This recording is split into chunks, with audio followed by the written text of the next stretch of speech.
Greetings, salutations, and other big words. My name's Ethan. My handle is Wrangler. Welcome to Frequency Studios. And today we have with us from Radio Retro Future, Mr. Bonsart Bokel. How are you?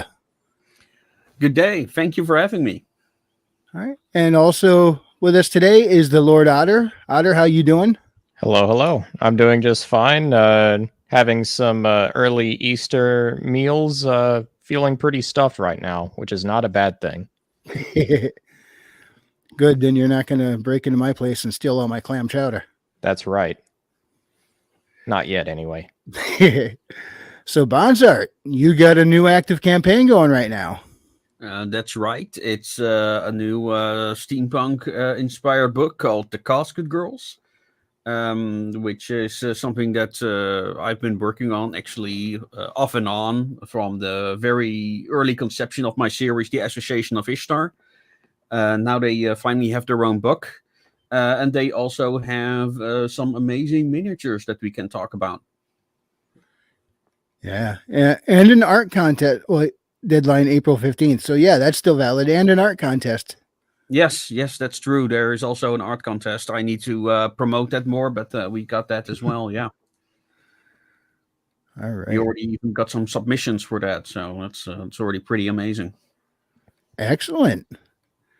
Yeah, there was probably a time when I was much younger, I would have tried to enter something like that, but I ended up not pursuing the artistic route. My drawing was okay. It was something I could have developed, but I never did. So use it or lose it, you know?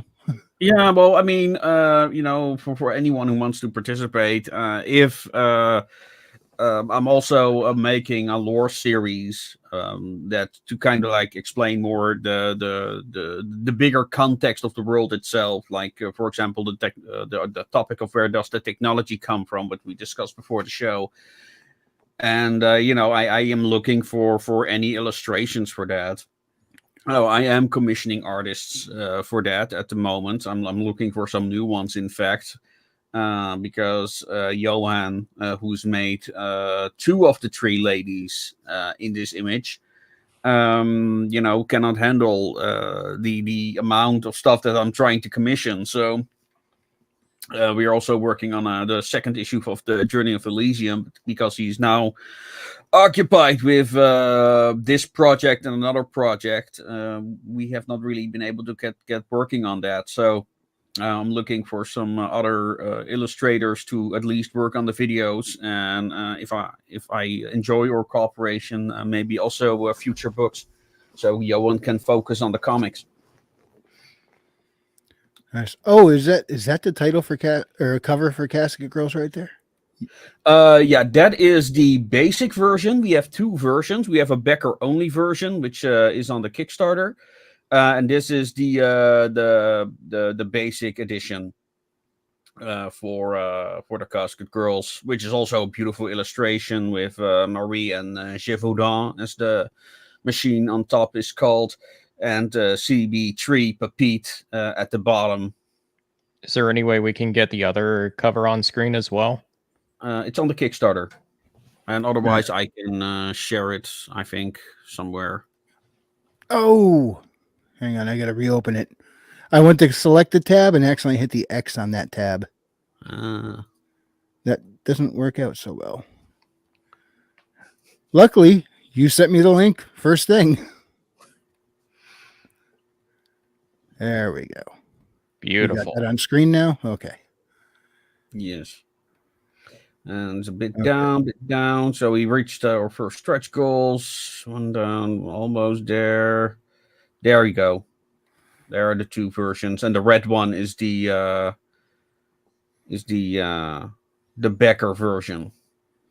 It's gonna be a little less red than this version, because we Johan finished it the very day when we put up the Kickstarter. So, but yeah, here we have Gévaudan in action and a close up of Papy's cockpit.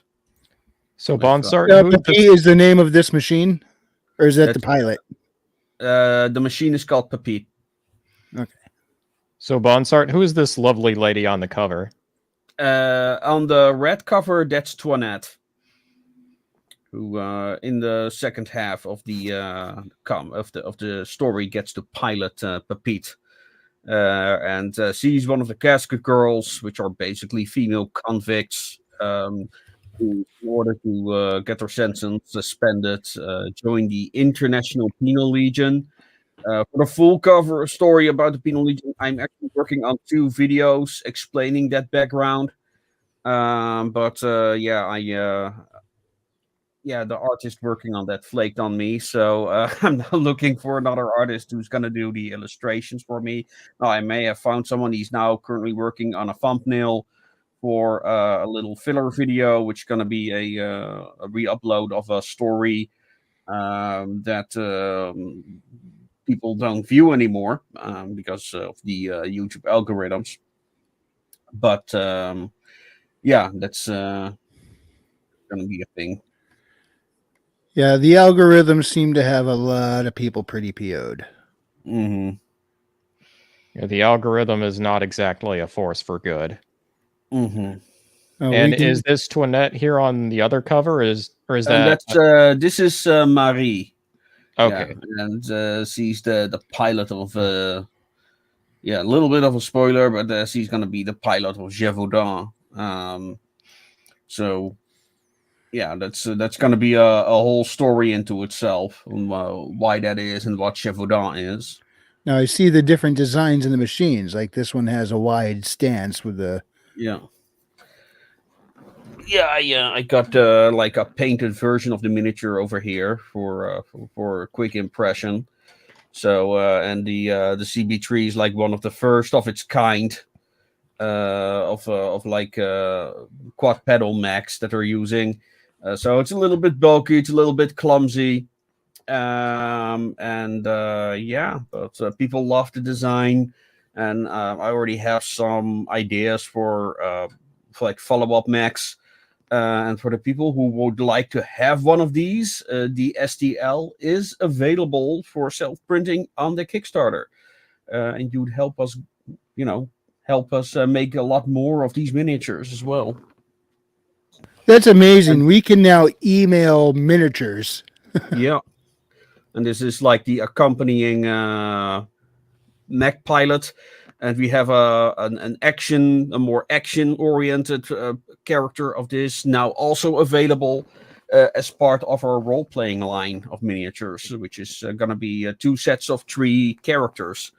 The first one I have already announced. The second group of 3, the concept art is still in production.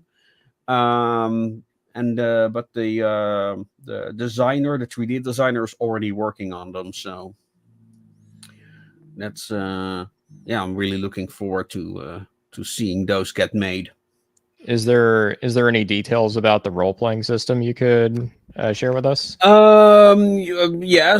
So it's still very much a work in progress, but we're using Savage Worlds as a basis. So the stats are going to be inspired by Savage Worlds. I wanted to have a system that's simple. The combat is going to be quick. And we're gonna try and really try to put people in the shoes of a group of associates or order allies, as they have to deal with the anomalies that started to appear on this world. So it's going to be about doing investigations, using those investigations to figure out how the anomaly can be overcome. Implement the solutions, and go into the zone. So that's kind of like what we're going for.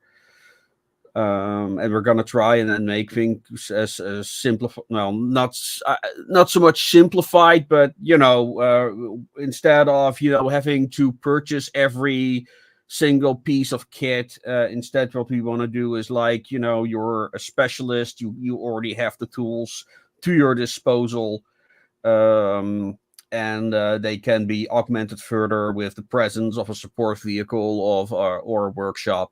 So that's kind of like what we want to do. Very nice. Yeah, Wrangler, you and I know a few things about Savage Worlds.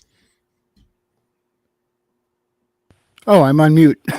Uh-oh. Yeah, we do. And it's Yeah. always a fun ride with Nikolai. Now, Animation Overload is. Ugh, I cannot speak today.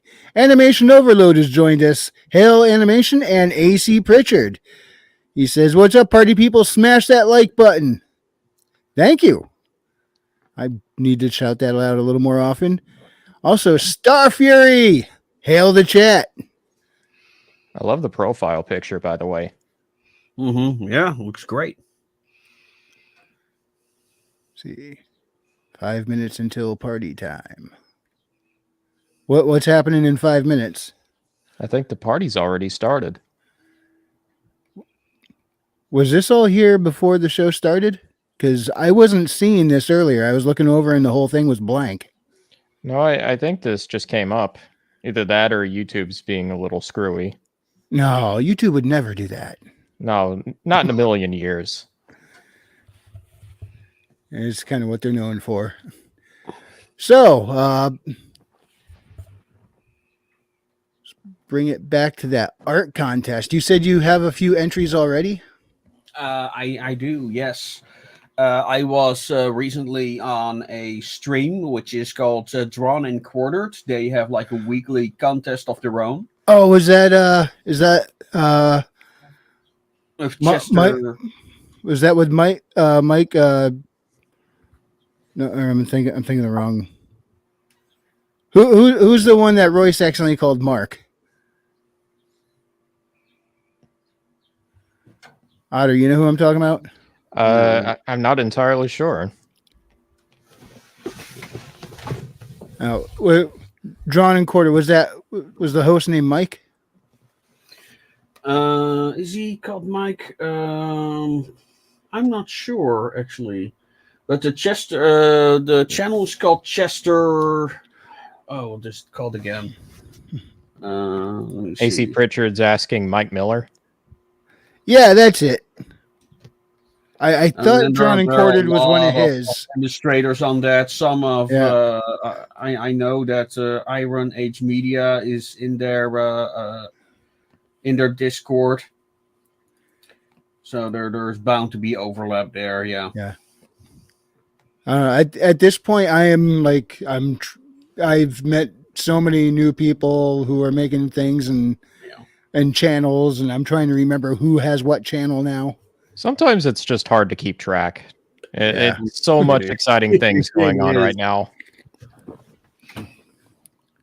Yeah, like this thing that I thought was on display, but it's not when I click back over. There we go. Yeah, and where's the? I gotta put the link to this in the chat.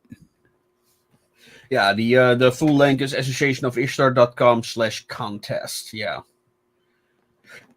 And I need to change those pictures. I just haven't gotten around to it, but Now, is she the or one of the main characters? she is one of the main characters. The story doesn't have like one real central protagonist. The idea of the book and the series as a whole is really kind of to explore what life is like for these ladies and the troops in the Penal Legion. So that's really how I went with it. So there are multiple characters that they are following, and Marie, who is where the story starts with, becomes kind of like a curiosity that the other characters are trying to figure out as she has been transformed after her spinal column had been snapped. So, Oof, yeah, that's a rough weekend. It's going to leave a few marks. yeah. Maybe a scar or two. Mm-hmm. Hey, she's still kicking after having her spine snapped. She's a tough chick. Well, she wasn't really kicking about it, so to speak. So she makes her Faustian bargain, as it were. That's how she gets kind of like augmented to be able to function together with Gévaudan. This is a proof copy. This is not the final version of the book. But yeah, for those who some people might be curious to the turnover, the book is already pretty much done. We're still working on some of the illustrations, but the editing is pretty much done. I need to give it one good solid read through later this month. Yeah, overall, everything is pretty much finished. So the moment that the pledges have been resolved, which is 2 weeks after the campaign has ended, everything should be ready to send out. So, All right. And Star Fury asks, is this series a play on the French ladies sent to the colonies to marry? yes, it is. Yeah. So the term casket girls is actually an historical term that is indeed women sent over to. I'm going to be making a video about this too, kind of like explaining where the name comes from. But yeah, this was you have to imagine that during. Have any of you seen Deadwood? Yes. I have not. I've heard it is being talked about all over. It's just not something I caught up on. So you kind of have to imagine that situation, but then for like all these overseas colonies, you had like all these overseas colonies were either men being trappers, traders, or all kinds of other naval men. Not particularly the type of men that settle down. And women are gonna women, so they were not going there voluntarily, so to speak. Yeah. So you had like all these government actions to send women over, and one of them, first you had the king's women, which were young women subsidized to go over there with very big dowries, which they would carry along in big chests. Apparently, this has nothing to do with the later casket girls. That policy kind of, at some point in France, they actually forced prostitutes to go. They would like swipe the streets clean of prostitutes, send them to an insane asylum, because that's what they would do to people like that. And from there, they would be sent over to the colonies. So one story about them is that they would be they would look so dead, that it would look like they were crawling out of a grave. So that's one story. But probably finally there was such a public backlash against that it didn't last very long. So they would try and encourage women again. They would not be rewarded as much as the king's women. But they would send, a lot of female convicts were sent there. But because they were prostitutes, that did not end well. Like the whole colony would get syphilis because these women would not marry. What a surprise. AC Pritchard is right. Those mechs have very large assets. Those machine guns are incredible. Yeah, they're not machine guns, actually. They're mitrailleuses. Yeah. Please enlighten the uninformed like myself. But they are kind of like the in the Casket girls. They're more like kind of small missile launchers that sell phosphorus munitions. In reality, they were kind of like the French answer to the Gatling gun. And apparently they were quite successful, but they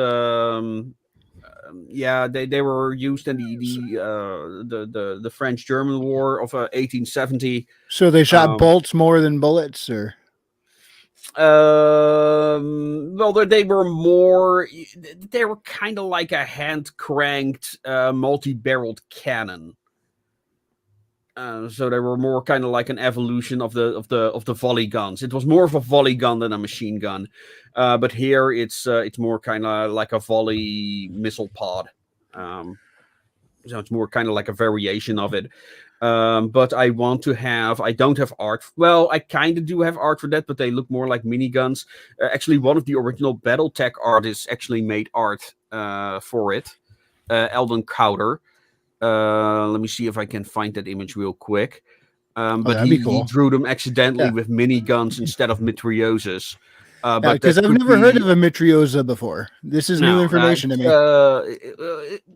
Well, the French had a number of them, but they only were used in one war, and that's the Anglo-Prussian War, which the French lost. So, but yeah, it was kind of like a volley gun. What kind of round? That's actually a good question. I Yeah, think it he's the would be gunner for swords and starships, so he's into this stuff. Yeah.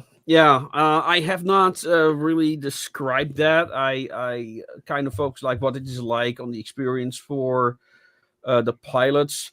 Maybe in the future, I would love to sit around with some people and kind of think of the more about the technical details about all that stuff. I already have like an idea for the Hotchkiss, the version with the Hotchkiss rotating cannons, which kind of like has this clip on top.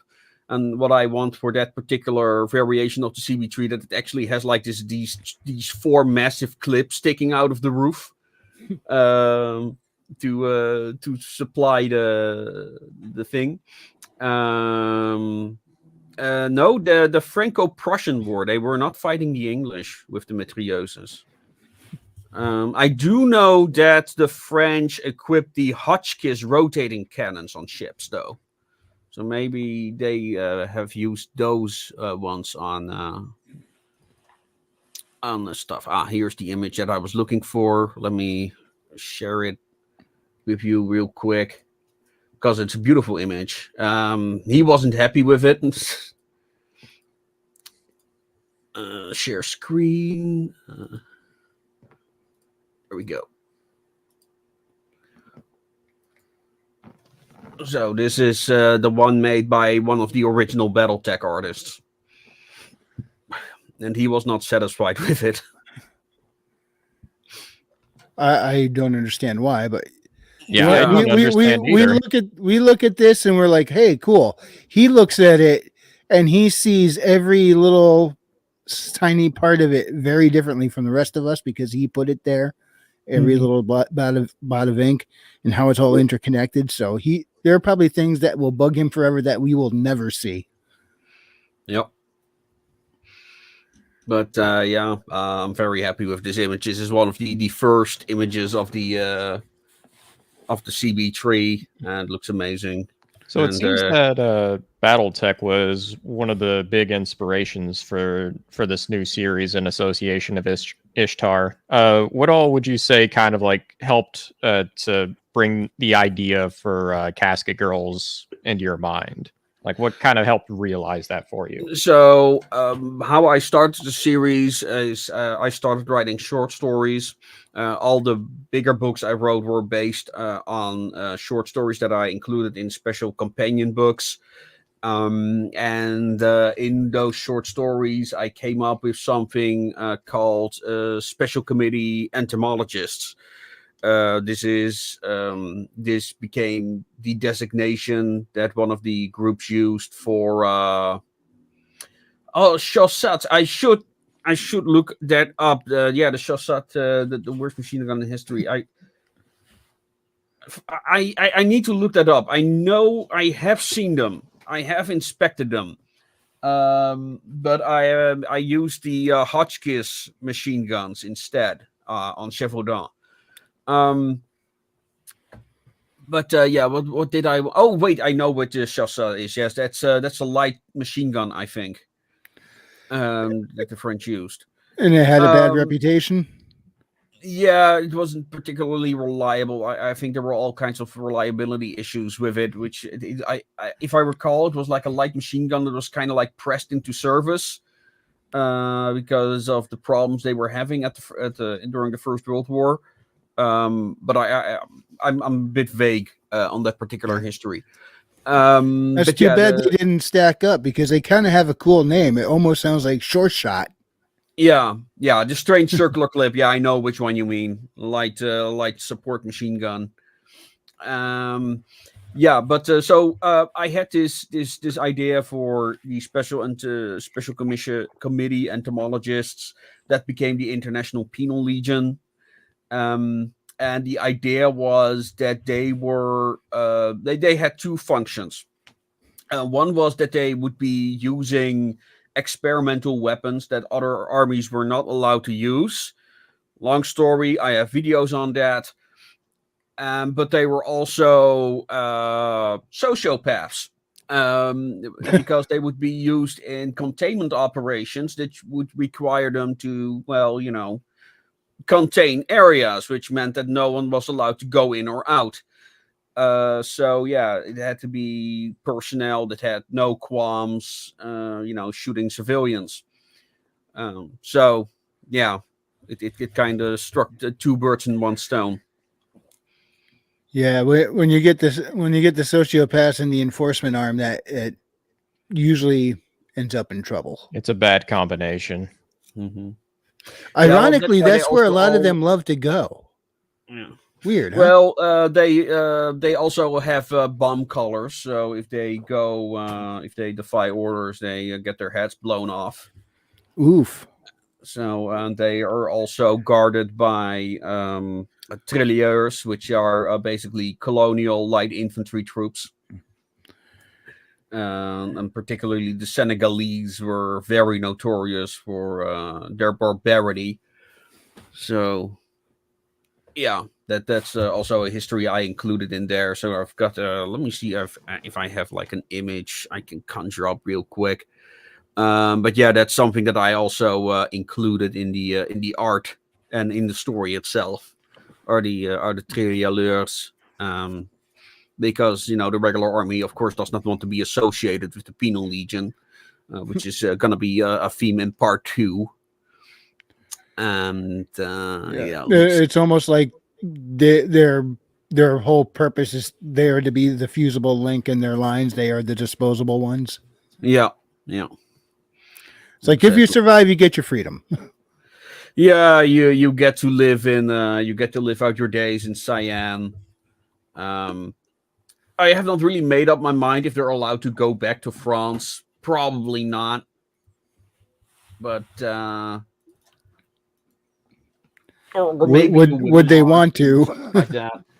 But yeah, this is another art by Johan Alexander. Kind of like to show how the machines are being transported. Oh, nice. Yeah, the more I see of Johan's artwork, the more I've just kind of fallen in love with his style. Especially for Association of Ishtar, it gels with the steampunk style with it so well. Especially kind of like your unique twist on it. I don't know. It really draws the eye just immediately. Mm-hmm. Yeah, I'm so fortunate to have him. And that really is one of the most unique mech designs, though, that I have ever seen. Yeah, people really love the designs. I see it also in the comment section of the last video I posted, and it's actually based on a real life mech that actually exists, the racing mechs. But yeah, and I basically up armored them. And well, what I particularly love about them is that they're just so clunky, so impractical looking. Hey, that's part of the fun. Yeah. Yeah, somehow it's almost believable that this would work. Mm-hmm. Well, there's a real historical root to a lot of Association of Ishtar. I mean, a lot of steampunk in general is, but especially with your setting, it's like every new detail you kind of share, I can feel that you've done your research, and it feels like it's a nod to one aspect of history or another. Yeah, in a recent video, I talked a little bit about how I kind of compare my approach to writing with that of Heimline, where Starship Troopers was actually a political essay. Now, of course, his thing was politics. He was a politician. And I'm a historian, so I try to teach people actual history. So that's why I was hoping Redoubt would have been able to make it on here. You two probably would have had great conversations. Mm-hmm. Yeah. So yeah, and then I'd love to. That's what I love about my new alternate history series, that I actually get to talk about history, but also talk about science fiction. And then right now, what I want to do with the new alternate history series is I start with actual history, or at least how the historical processes, how they could have gone, and then take that idea into a science fiction esque environment. That's awesome, though. I mean, you start out with the real thing, and then you get to actually play with the what ifs. Yeah. So for Ghulam Ali, the character that appears in the first issue of Journey to Elysium, I for that video I really looked into the history of Mysore, and it just becomes this rabbit hole. You think, oh, it's going to be a colonial war between the English and this Indian kingdom. But it just becomes this rabbit hole of interesting details, and all the people and all the stuff that comes up. And it also turns out that Tipu Sultan, the uncle of Ghulam Ali, is an extremely controversial character in Indian history at the moment, because he was a Muslim sultan. So the Hindus don't particularly like him that much. So yeah, that was kind of like, okay, thanks YouTube.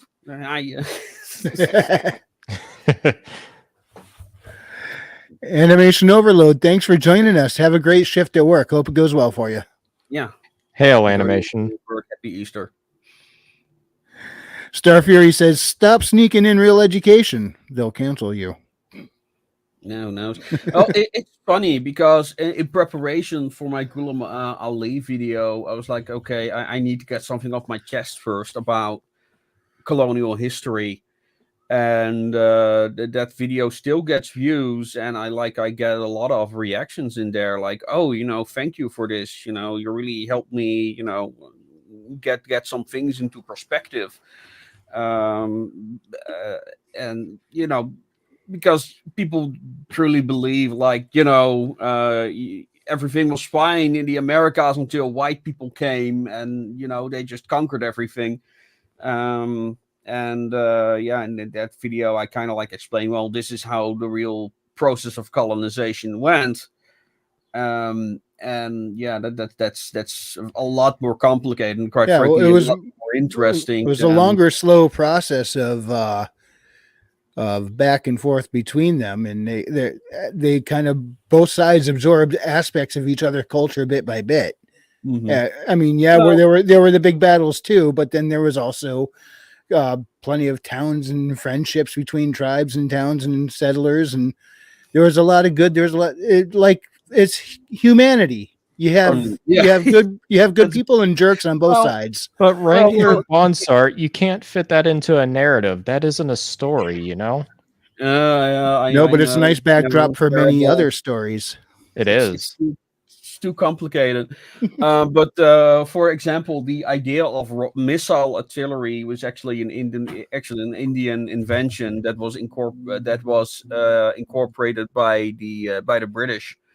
The British were inspired by the Indians to make the Congreve missile, and that is the history that inspired the story of Journey to Elysium. Oh wow! Yeah. I actually have a 2-part series on this for people who want to get that history of how they developed the missile program, the Babylon missile program, rocket program. So go over to yes, the remains of Babylon. Yep. Yeah, and you've got the standard version in the special version that is now on or Kickstarter. You also get a bit more on the background of Ghulam Ali and the discovery of Elysium. And also those videos contain original art, so you have a young we've got some original art of Tipu Sultan and a young Ghulam Ali, so that's also amazing, and Napoleon.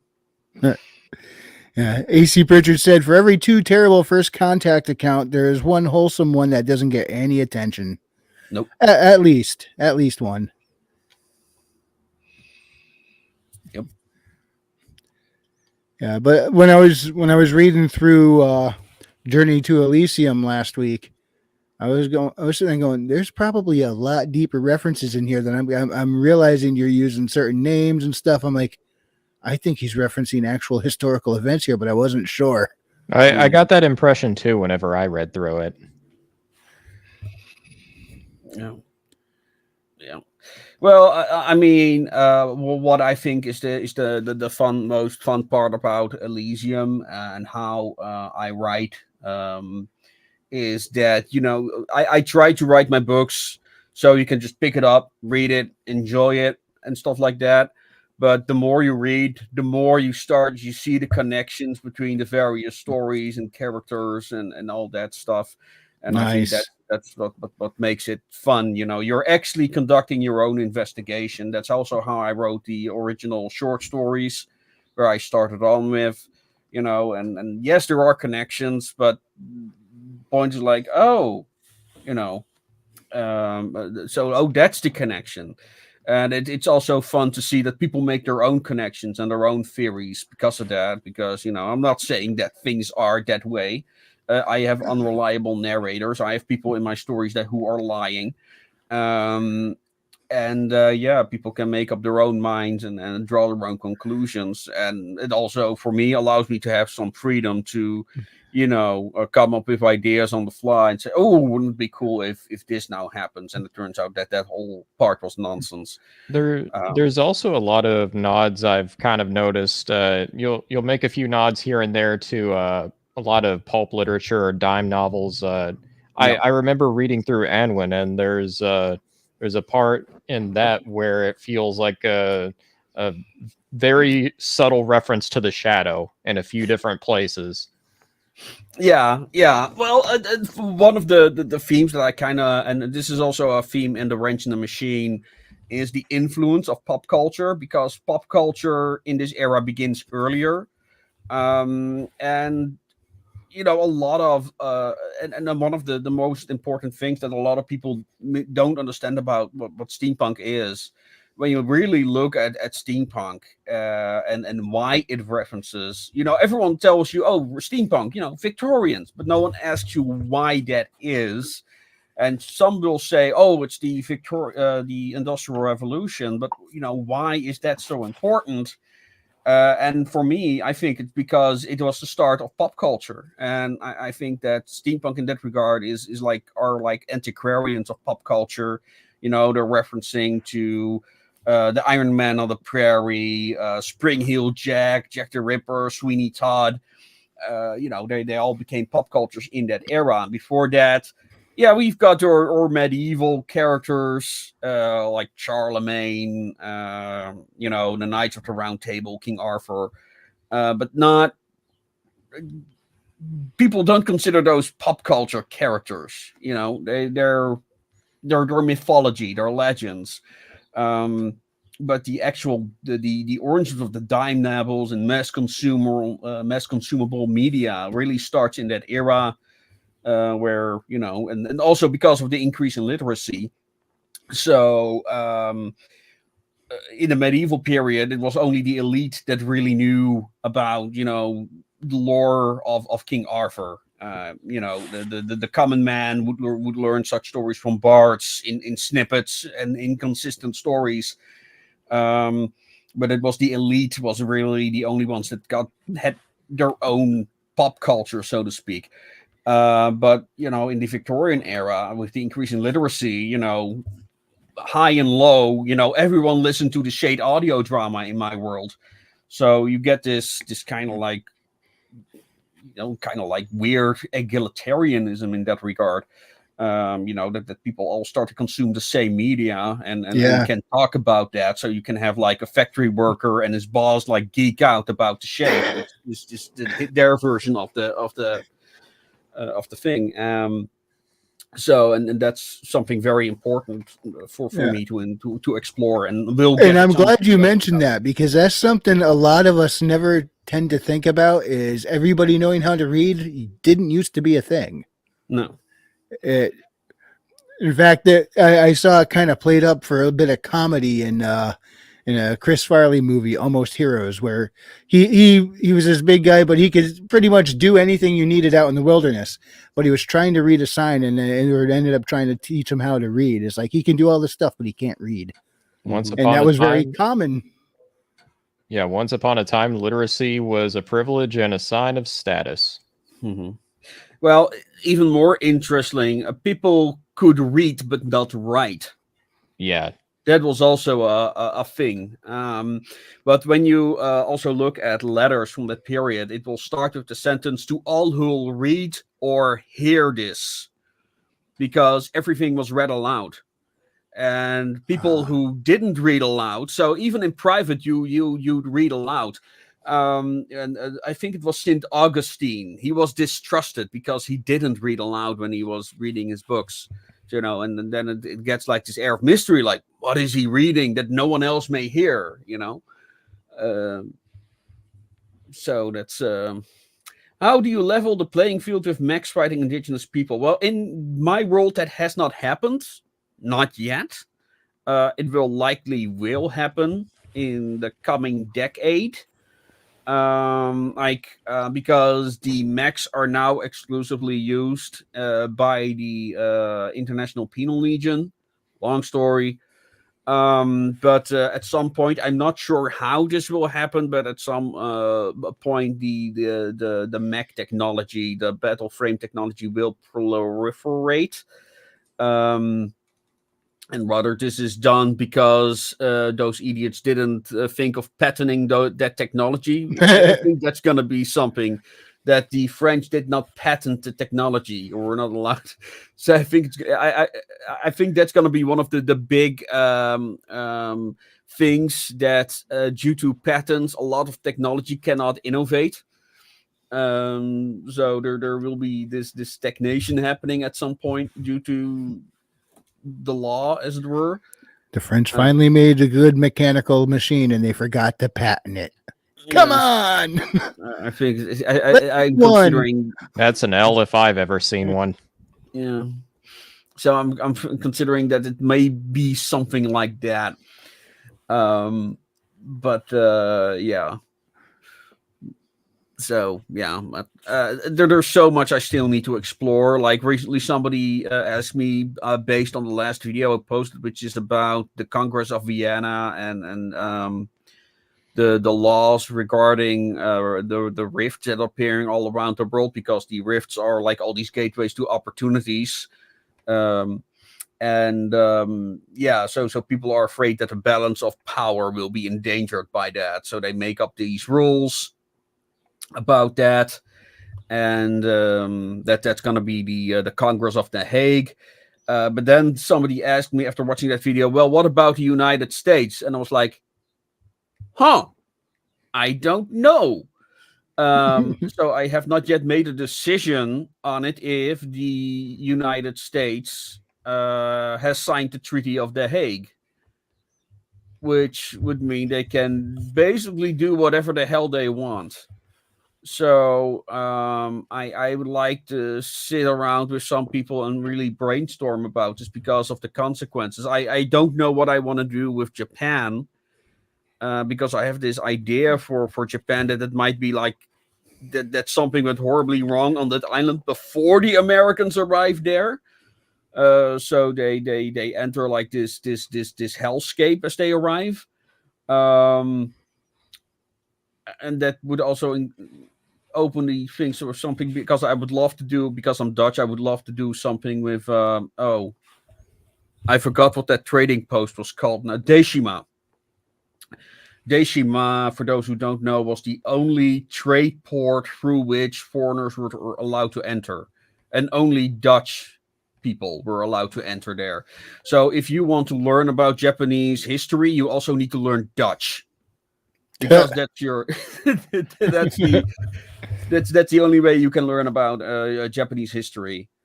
Wouldn't it be easier to have the indigenous people come up with something like shoulder-propelled grenades or something technology to give them a chance?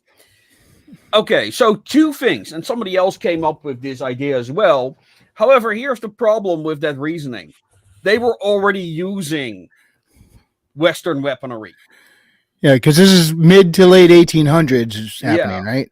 So so- this is how the Western powers got in. They sold Western weapons to all these kingdoms who were fighting each other. So this is one of those. Oh, this idea of that the indigenous weapons were fighting the Europeans with spears and bows and stuff. No, they already had very westernized armies by the time the conflicts escalated. Remember, these are the Two, same people that drove off the Vikings. well, the native. If you're talking about the Native Americans, but Yeah, that's what I thought he was talking about. oh, well, I mean, even for the Native Americans, they bought like Western weaponry. Of course, they did not have as much as they did, but I mean, they definitely knew how to use them.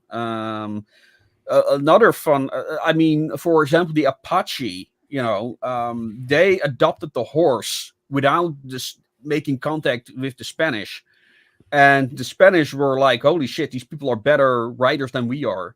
Yeah. A lot of folks are unaware of that. The Yeah, horses they aren't were native legendary to the horsemen. U.S. Like Right. the Spanish were like, really, holy shit, these people can ride horses. Oh, Pardon they me were for really one impressed moment. by that. And there's also another thing. You mentioned the propelled grenades. Actually, I recently made a video. It's called Steampunk Warfare, where I speculate about like how steampunk warfare can be handled from a story writing perspective. And I used an example from my world's 1880s, where they developed a tank and how the first tank gets used. And they used the tank for the first time in the Taipei Rebellion, which was kind of World War One, but in China and only China. The death toll of that war is I think there were more deaths during that war than the First World War, and no one knows about it. But it's extremely interesting because when you read about the Taiping, they look like comic book villains.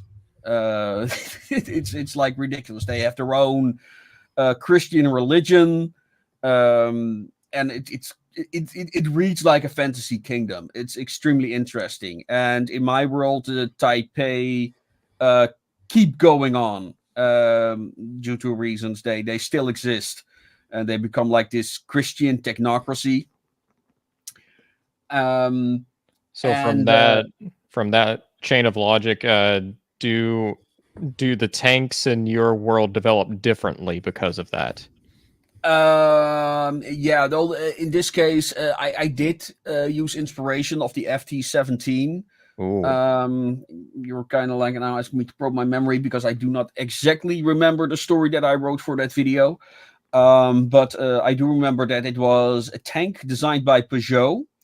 But they definitely developed differently because they already know what future tanks will look like.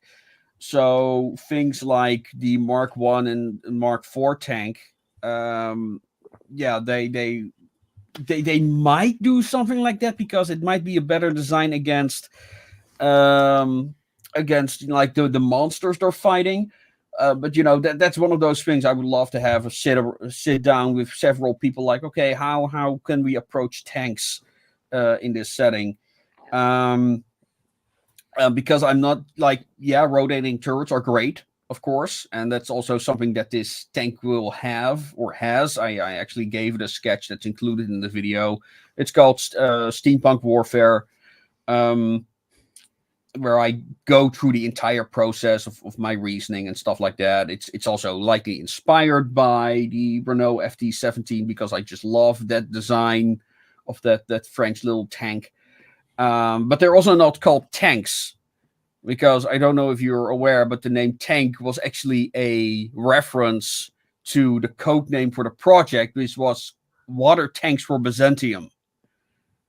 I actually And didn't know that. That's stuck. Yes, that's where the word tank comes from. Well, like, no, that's not a tractor. No, that's a water tank that's going to the Middle East. So it's a tank, and that's stuck. So So they cannot be called tanks logically. So I call them like battle tractors or war tractors or gun tractors. I do like that though. That calling them tractors, it makes sense. Yeah, no, they were literally tractors. Like they already used such vehicles in agriculture. Like the first ones. Actually, in Steam Boy, they actually have used one of those agricultural tractors as inspiration for a tank, where there's like two British soldiers driving on the tractor with a kind of like mortar-esque weapon on top. And well, man, it's a hard movie to recommend, but there's definitely has its moments. Yeah, they were trying to make naval warfare on land. I don't know if you can apply that logic to because that idea existed. Absolutely, that was kind of like popularized by H.G. Wells, but I don't know if I would. I have a visitor. The original name for the committee was called the Landship Committee. That is true. That is true. So they may have been called landships, but it's interesting because they already had quite modern ideas about tanks. There was a lot of skepticism about the vehicles, especially among the French. They were like, it was made a political issue whether they should be building heavy tanks like the British did or light tanks. And Renault was like, "Fuck it, I'm gonna build a shitload of light tanks." Despite them getting an order for a lot of heavy tanks, that's also a whole story into itself. Yeah, it sounds like it. Yeah, it's but a mass amount of the smaller, more agile, speedy tanks would be a scary thing. It would. Yeah, well, those were the Renault FT17s, and they built like 1,000 of them. They were used for all kinds of. We talk about like the strange things the Brits would do with them during the Second World War, but like they were used for everything. They were used as machine gun nests. Kind of like what we did with our Jeeps. Yeah, they would basically plump one of those light tanks in the middle of no man's land and then make it like a signal post. Stuff like that. You rarely hear about the Renault FT17. But yeah, no, they were. I don't even recall any stories about what it was like to fight against them or what it was like to be in them. Everyone is always talking about the Mark I and Mark IV tanks, and basically what a pieces of shit they were. But the Renault FT17s were very decent for tanks of that period. A lot better than the Snyder tank, which is the inspiration for a tank in the Casket Girls called Krak. That's going to be going through various iterations. The Casket Girls has a little bit of the A-Team in it, and that's also cool. something that we want to incorporate in the role-playing game itself as well. Do we have a steampunk variant of Mr. T?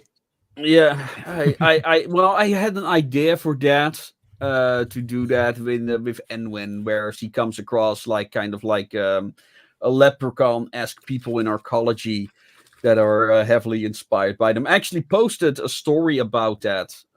It might be on Substack even. Ooh. Or on I think I submitted it as a prompt to Iron Age Media. Yeah, Hobart's funnies are great tank variations that reduce the British casualties. Yes, Hobart's funnies. They were works of genius. So I still need to have like my own. That's also one of the reasons why. That's another story that people talk about Hobart, is that he's one of the least known, most successful generals of World War II, because his operations went so well, nobody cares about him. So it was pretty well textbook at that point. Yeah. Well, he wrote the goddamn textbook. That's how textbook it is. And because he was so successful, no one ever talks about him because his operations went as they should have done. They went so well that they were boring. Yeah, yeah. Everyone talks about Operation Market Garden because it was like the biggest defeat for the Allies. And then you get like the blame game where were the Poles who were to blame? Was it this general was to blame? Blah blah blah blah blah. And like, yeah, and with Hobart, it's like, yeah, it's Hobart. He came, he saw, he conquered. It's not much of interest there. Yeah, every story needs a conflict. And With Hobart was Hobart, not it's a what conflict? yeah. So that's it's kind of like he was a victim of his own success, so to speak. He's like, there is no conflict with me. I just am, and that's Yeah. it.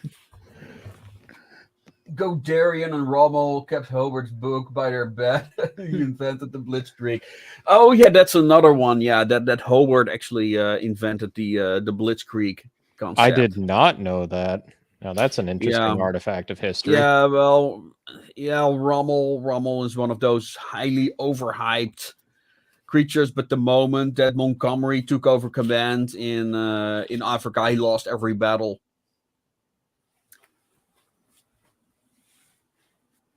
So the Rommel has a lot to thank to the incompetence of his opponents. I wouldn't even call them necessarily incompetent, just dreadfully predictable.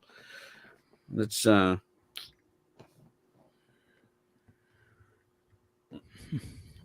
yeah. The same goes for Whitman. He was not even the biggest tank ace of his era. There was a better one, but no one hears about him. I forgot his name.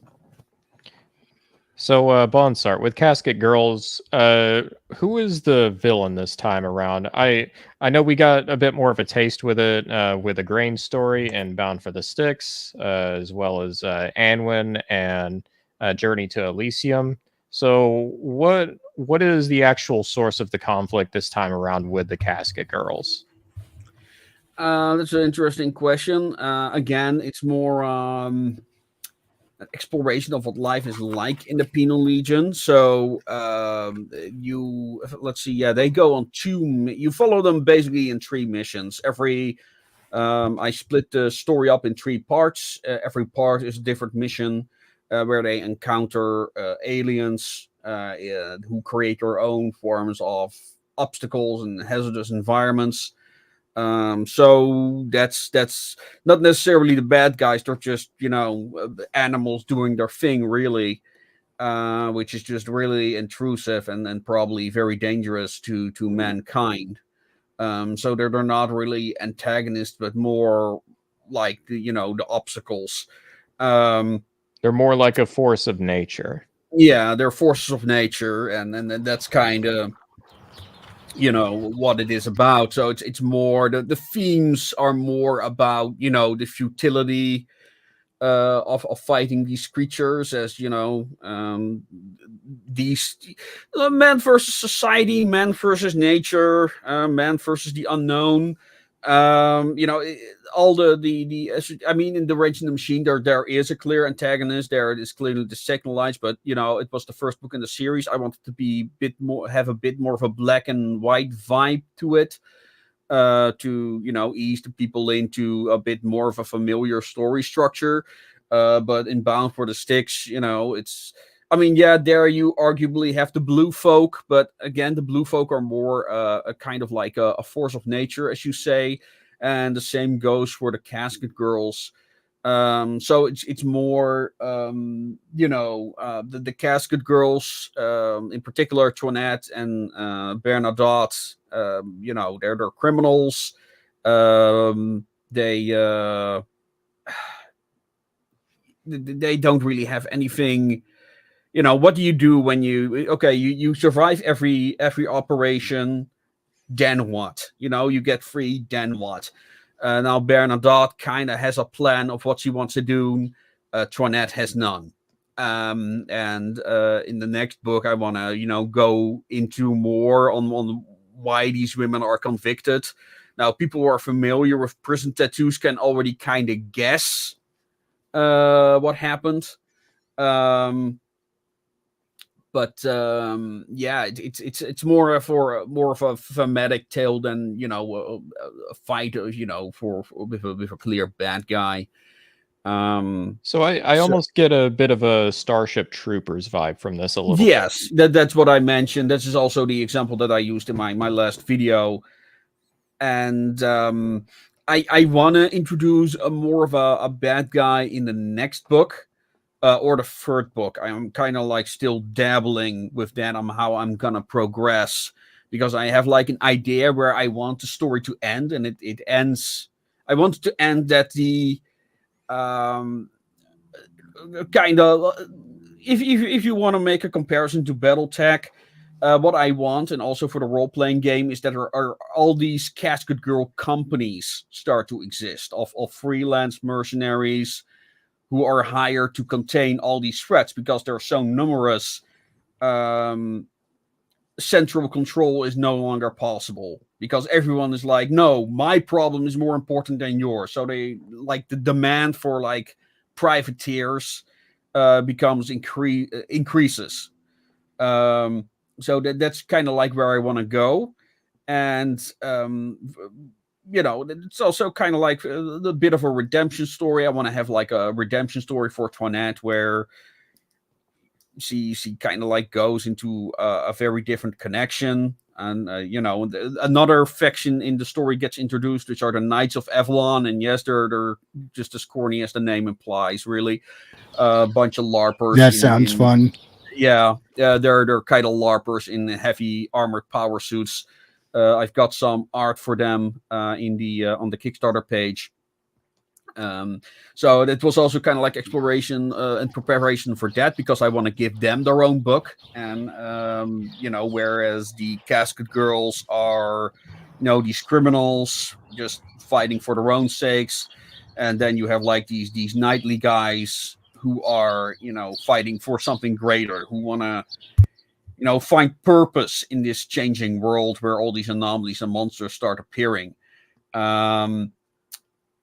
So there, yeah. And also, if you want to get your own RPG character, you can get the draw in tier, and I might use your character likeness or whatever. Some people are thinking of like having their company drawn in to play somewhere.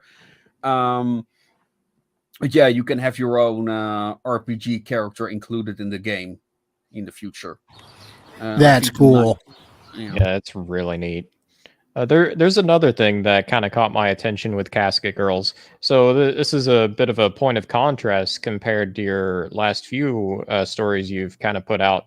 The characters here feel not necessarily like morally gray, but they're not quite as heroic in nature from what I've kind of been getting compared to like Igraine or the others. No, like they are really written as people who just want to survive, who are here to do a job. They're very fatalistic. Marie, in particular, at the start of the story, is really like, I'm here to get my sentence suspended. Fuck you all. But that's starting to change, in particular for Marie, who gets a certain drive she does not really comprehend, because it's so unlike herself. And then there is Toinette, who kind of gets inspired by the end of the story. Bernadette, I'm gonna keep that a secret. That's for book 2. So yeah. So the idea is that you really follow these 3 particular women, and how they become the way they are. So,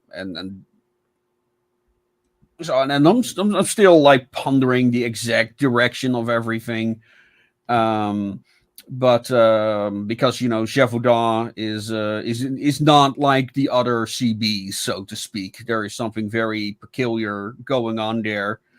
And for those who are familiar with the stories of Devil's Island in Cyan, might already kind of guess what that story could be.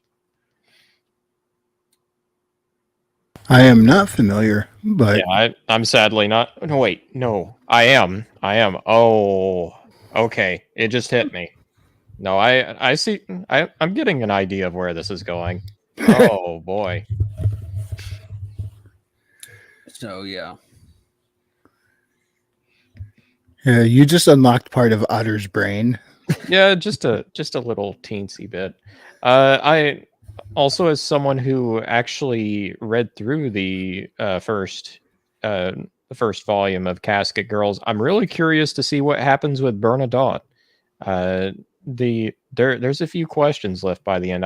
I won't say anything more, but Mhm. it leaves some plot threads open, which I'm really curious to see where it goes. Mhm. Yeah, it's funny that everyone like is most curious. One is most curious what will happen to Marie. The other is most curious what will happen to Toinette. The other is more curious to Bernadotte. So yeah. Yeah, Marie is I up there already as see a well. familiar name there. And what happens when Anwin gets loose in one of their cockpits? Uh-oh. You know, I have been pondering that. Oh no. Yes. Oh no, this is going to be disastrous. Yeah, well, I want to include a story about, I have a title for a story or a book called Full Metal Muppet.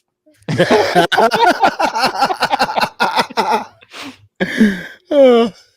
So I'm not sure exactly what I'm going to do with it, but I have ideas for people who are more familiar with the stories and what else is living in Sanctuary. Could also have a guess at what could happen.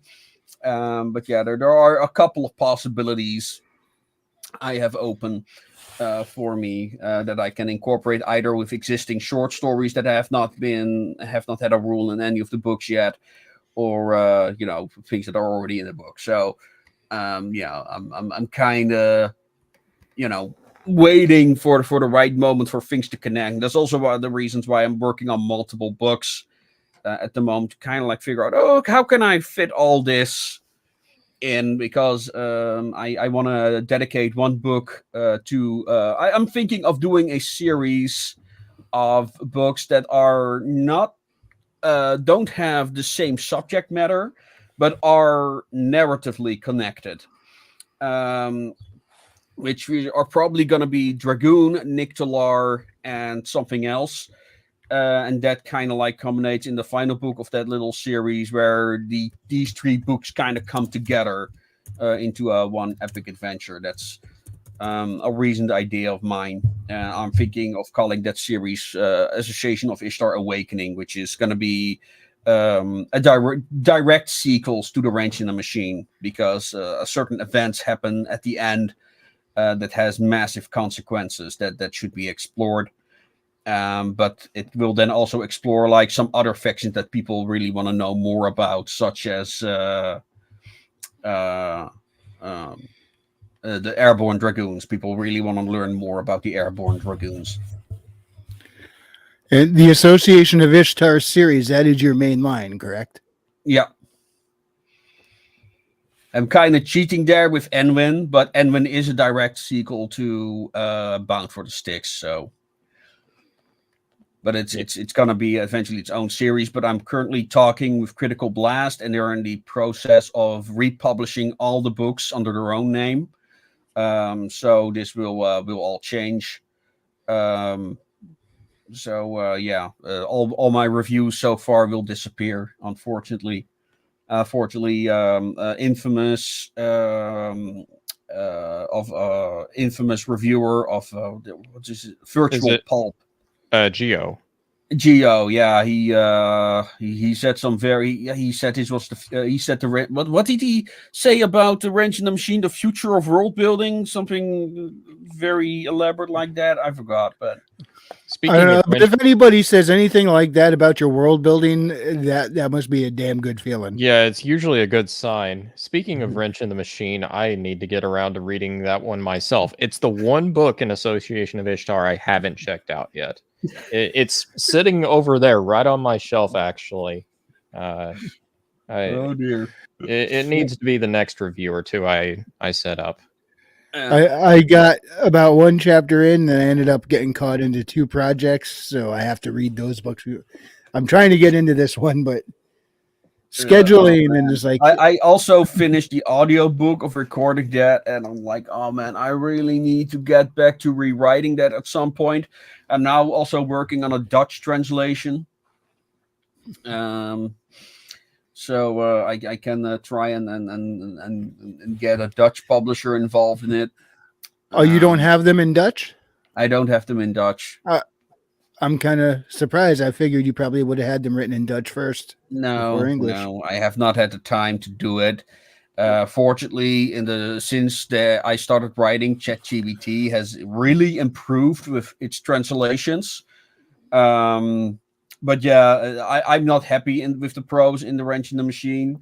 Well, actually, I'm not happy with the prose in Bound for the Sticks, although it's definitely a great improvement. But yeah, the Wrench in the Machine is That does still make a bit of a sense, sore though. spot for me because of like it does not represent my current writing style at all. But as far as the story, I'm very proud of it. Like people really got attached, in particular to Elbaro, and because people kept nagging me, why won't Elbaro be in the next book? So that's the reason why he gets an appearance in Bound for the Sticks. I mean, the story's better for it, to be fair, but Yeah, it's I just blanked out on what I was going to say. Sorry. But I can get that on screen there. Bo guest as inspiration. I need to look that up. I am not familiar. That name does not ring a bell at the moment. Yeah, Readout stopped in a little earlier. He said, "Don't think I'll make it on the panel, so just want to pop in and send my best wishes to Mr. Bokel as he continues expanding on the Association of Ishtar." Yeah, Yes. I'm also unfamiliar with Bo. Is it Jest or Jeste or? Sorry, come again. I accidentally got the video playing in the background. Oh, Star Fury. He had mentioned the Bo Jeste. You had answered to it. I was just saying I'm also unfamiliar, and I was wondering how it was pronounced. Yeah, it's about about two brothers in the French. What's it called? Vreemdelingenlegioen. Foreign Legion. English Lord joins the Foreign Legion to a lost love. Yeah, I have been thinking about what to do with the Foreign Legion. I have not gotten around to that yet, but you know, it's one of those things. And again, I want to get more writers involved, people to share their ideas, submit their concepts and stuff. I try to on my Ream Stories page. I have a section called Association of Ishtar Visions. These are all basically flash fictions pitching concepts. Which are all canon as far as I'm concerned. And I kind of want to get people into writing this particular, writing this kind of like exploratory writing. I need a name for that. Speculative? Speculative. Yeah, fair enough. Speculative. Because it and I complain about this in a lot of my videos is that writing high concept is being a bit of a lost art at the moment. Either people write high concept or they don't.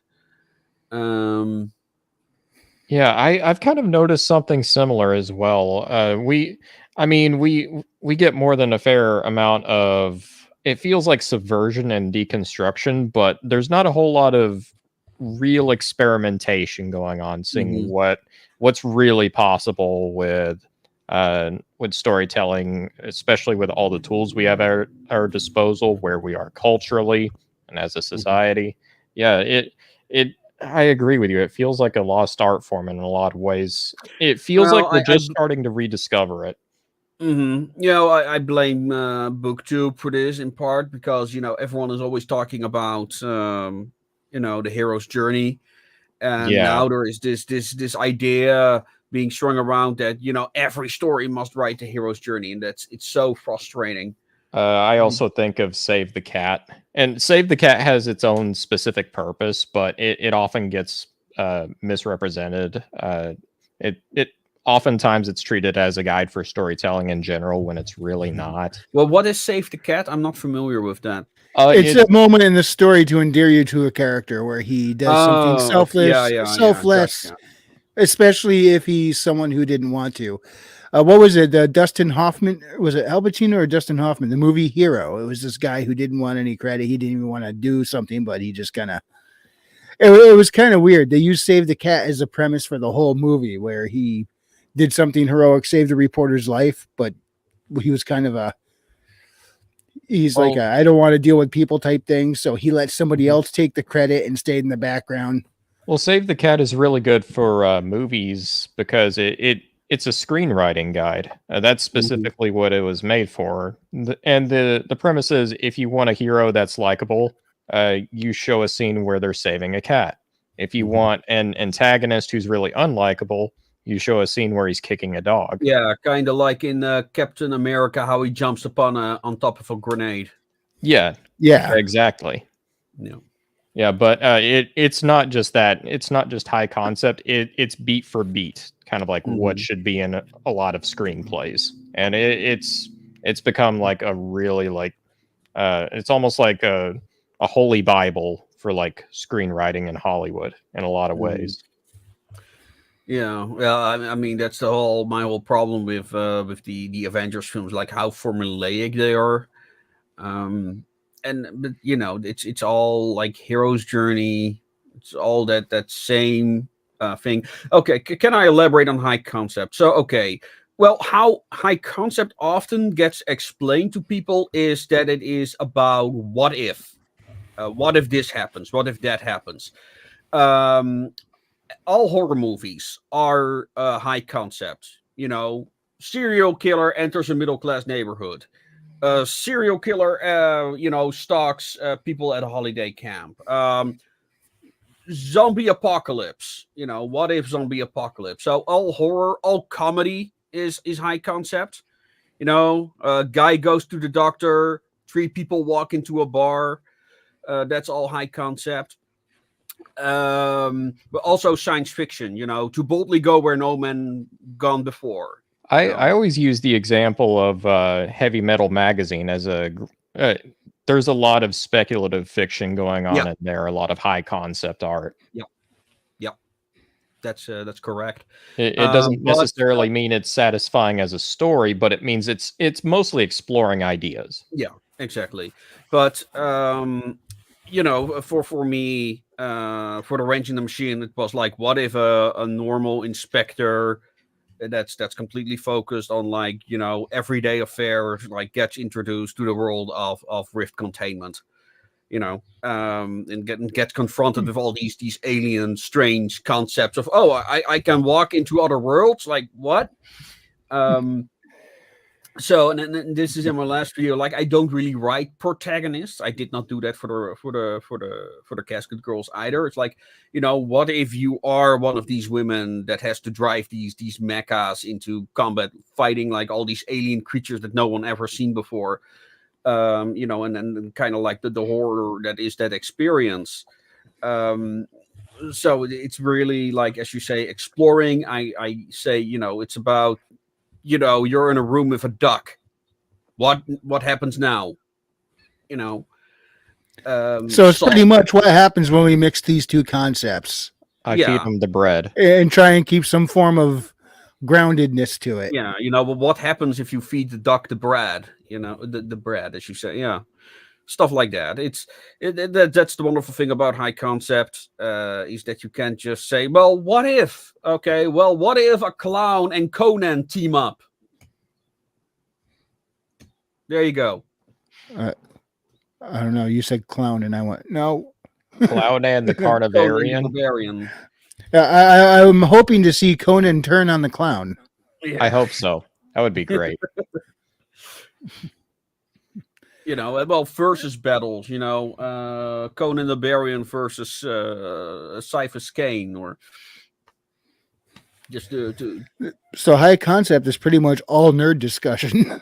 Yeah, it pretty much is. Exactly.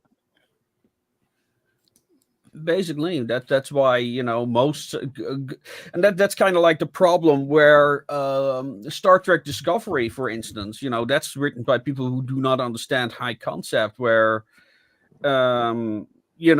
it's all about like the main character, and all the other ideas are just tools for her to use. They're not explored, or the consequence, or it's like, look at what awesome things our main character can do, and that's not how you're supposed to write science fiction, let alone Star Trek.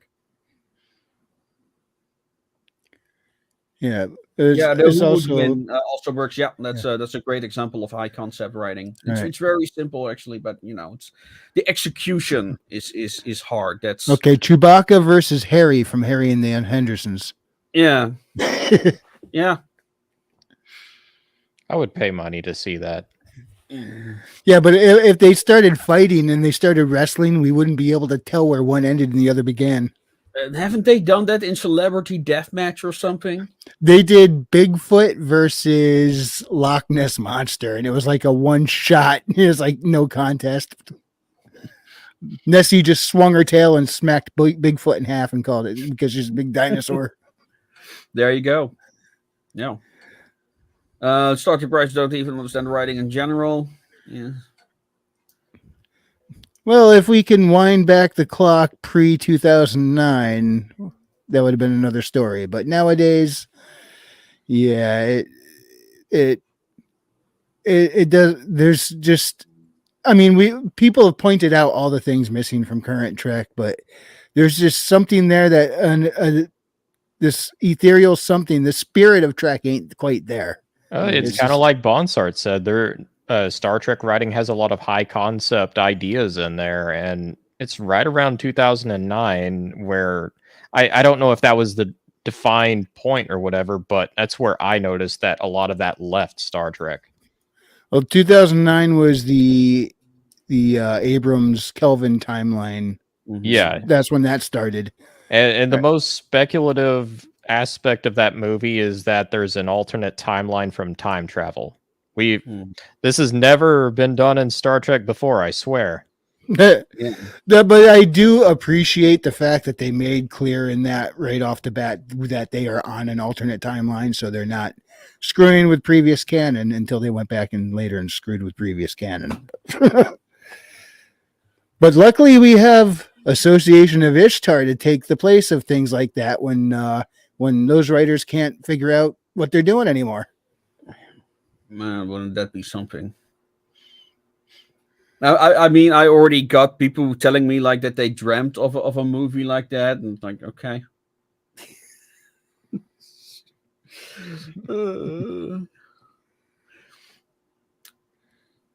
But yeah, let's start with the RPG, get that off the ground, and I could show you the knights real quick. I have them right here. There we go. I'm really excited to see where the RPG goes. That sounds like it could be a lot of fun. Yeah, that wasn't the button I meant to hit, but I'm glad I did because I like what we're seeing here. Mm-hmm. Yeah, steampunk. So these are all hazard frames, and all their weapons are named after garden implements because they're not supposed to have weapons. These are darkness people. They're just whacking weeds right now. I like how his arm cannon there mounted onto his forearm is almost reminiscent of a bug sprayer. So some of the bug spraying stuff they even intentional, but yeah, you're he's absolutely right. like the exterminator. That's officially their designation. Well, that's a bad roach infestation. Yep, it is. Yeah, they're knights, but all they're really doing is fighting bugs.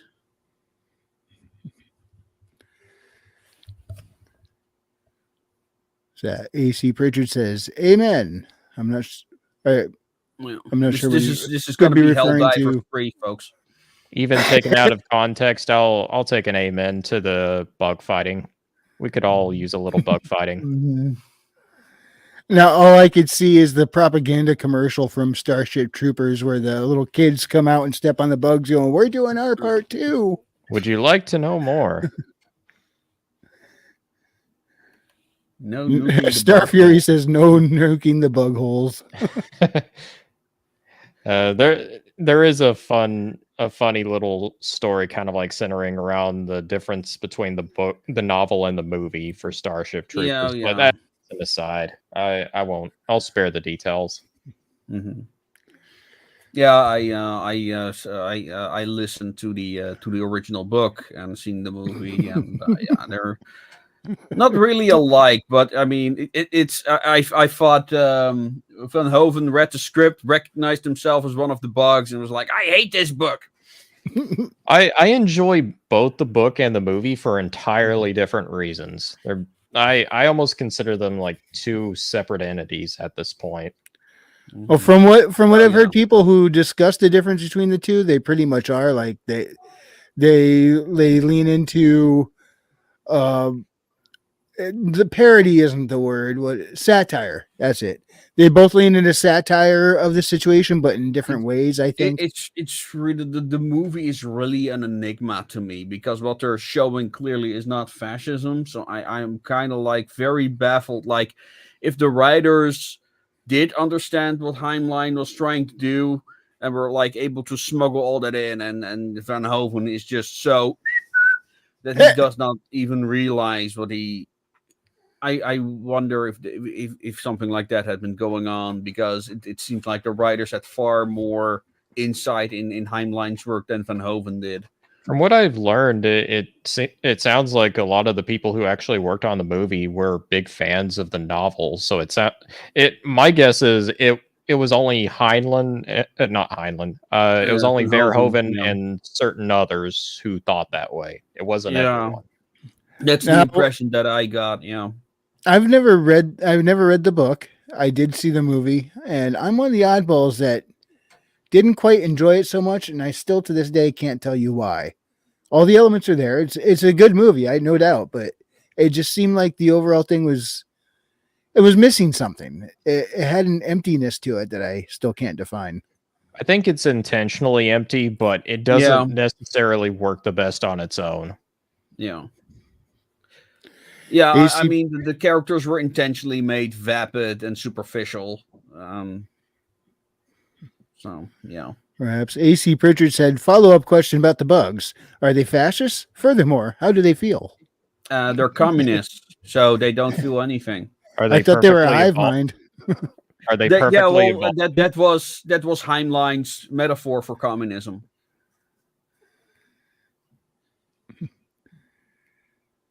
And he literally Propaganda. said so in the book, by the way. So it's not like he had he made it a mystery. Like, could this be communist? No, he literally used the word communist to describe the bugs, like the logical conclusion of communism. I think the analogy was they were perfectly evolved communists. So this was like the final form. Yes, they were the logical conclusion. Yeah, they were perfect communists, which is true. They are.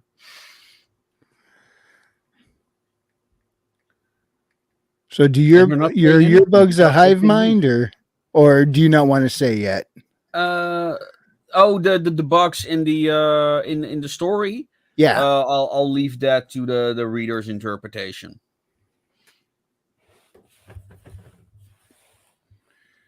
Yeah, so the Kickstarter is open now, and now what is me get to the top here? When is there? It is. The deadline is from the top of my head April 15th, the same as the competition.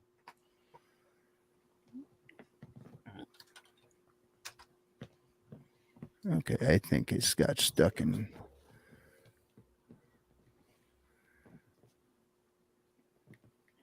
My page got stuck a little funky here. AC Pritchard is also saying, so modern communists co-opted the movie and tried to corrupt it. Typical. Yes. Well, don't they do that with everything? Yeah, but it rings especially true for a story like Starship Troopers, where it's very clearly like anti-communist. Mm-hmm. Yeah, it's an interesting enigma in that regard too. Like what? Oh, I just found the drawing of the tank, by the way. Oh yeah. That I Oh, made for nice. the video. Yeah, it's nothing much to write about, but yeah. Oh yeah. Would you like to? We should probably take a Oh play yeah, of I this can video share it here. real quick for the people who are interested in it.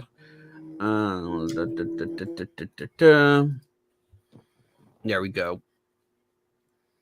But yeah, it's a bulkier FT-17 essentially. It's also wider.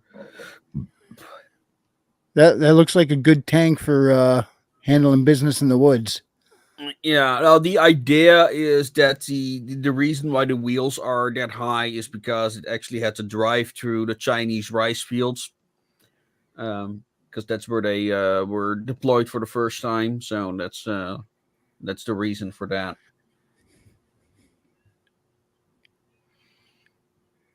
Star Fury says, "Of course, modern Hollywood would do that. Yeah. That's pretty much their business model these days." However, let's take a look at your promo video here.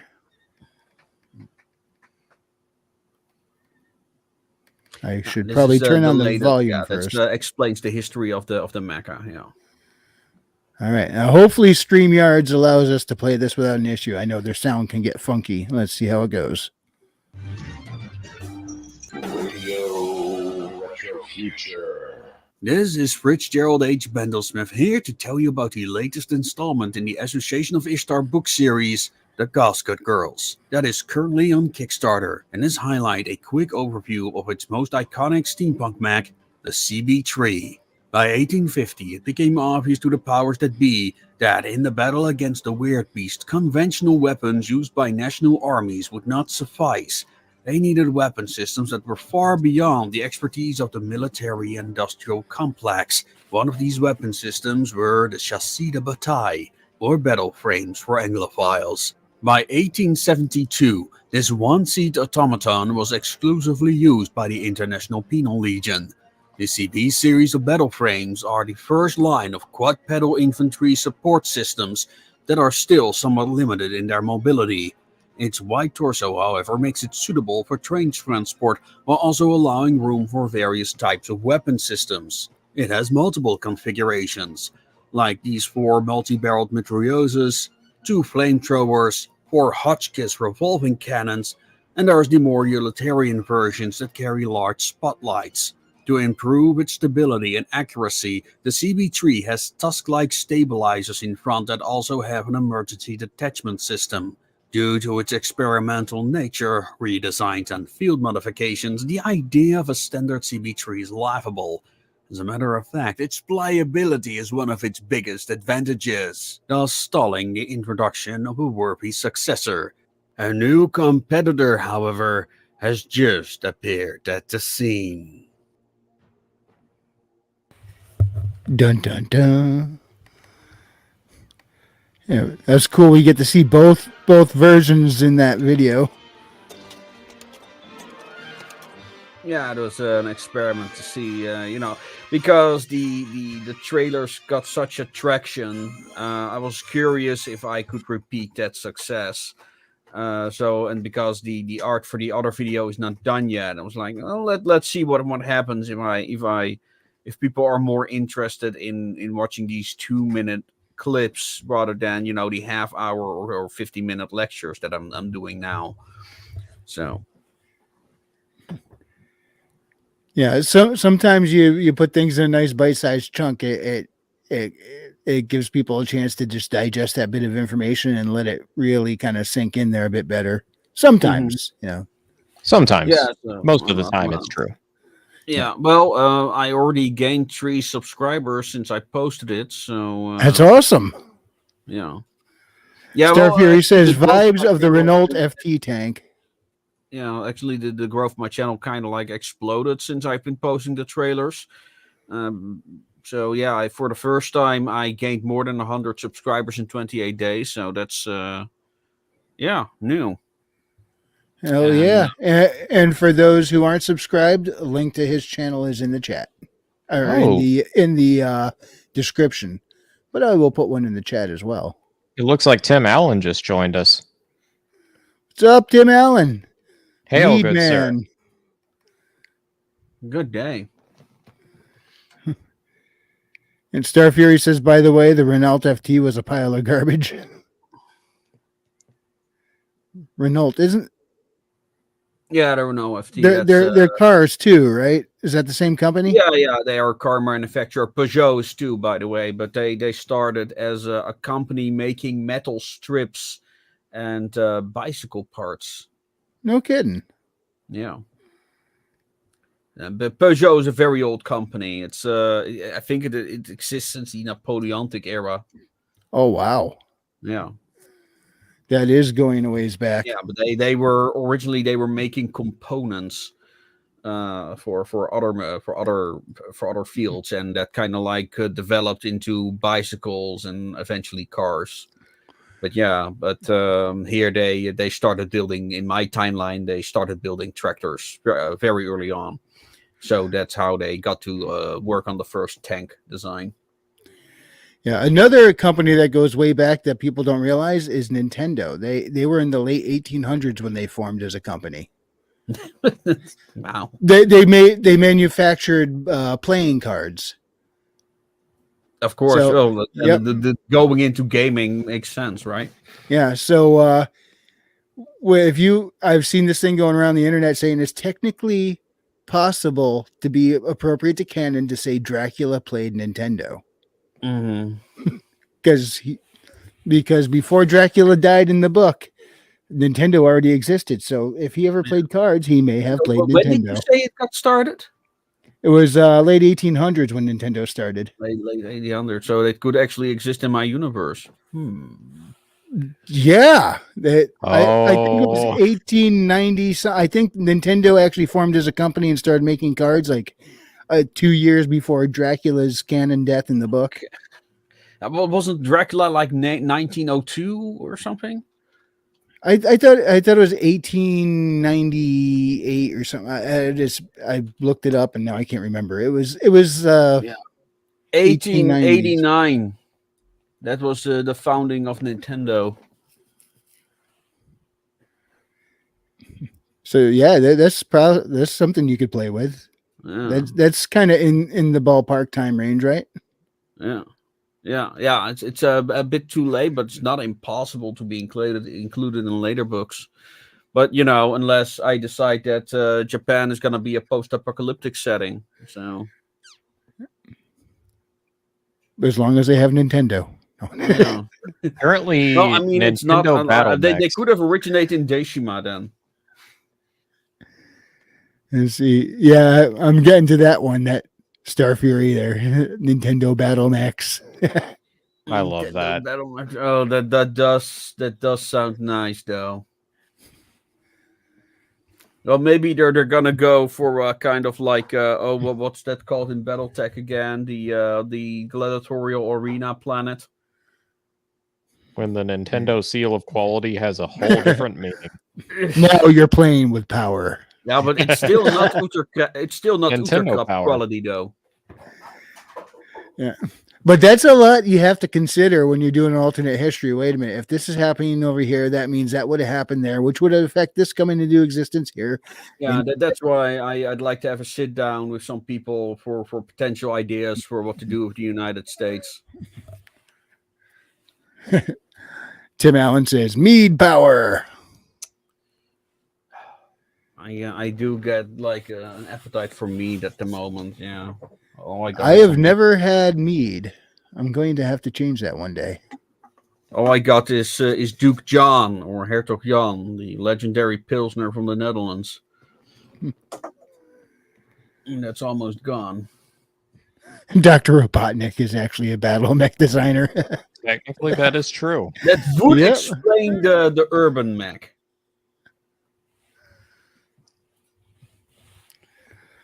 But this falls right back into what you were saying before about high concept, I believe. Yeah.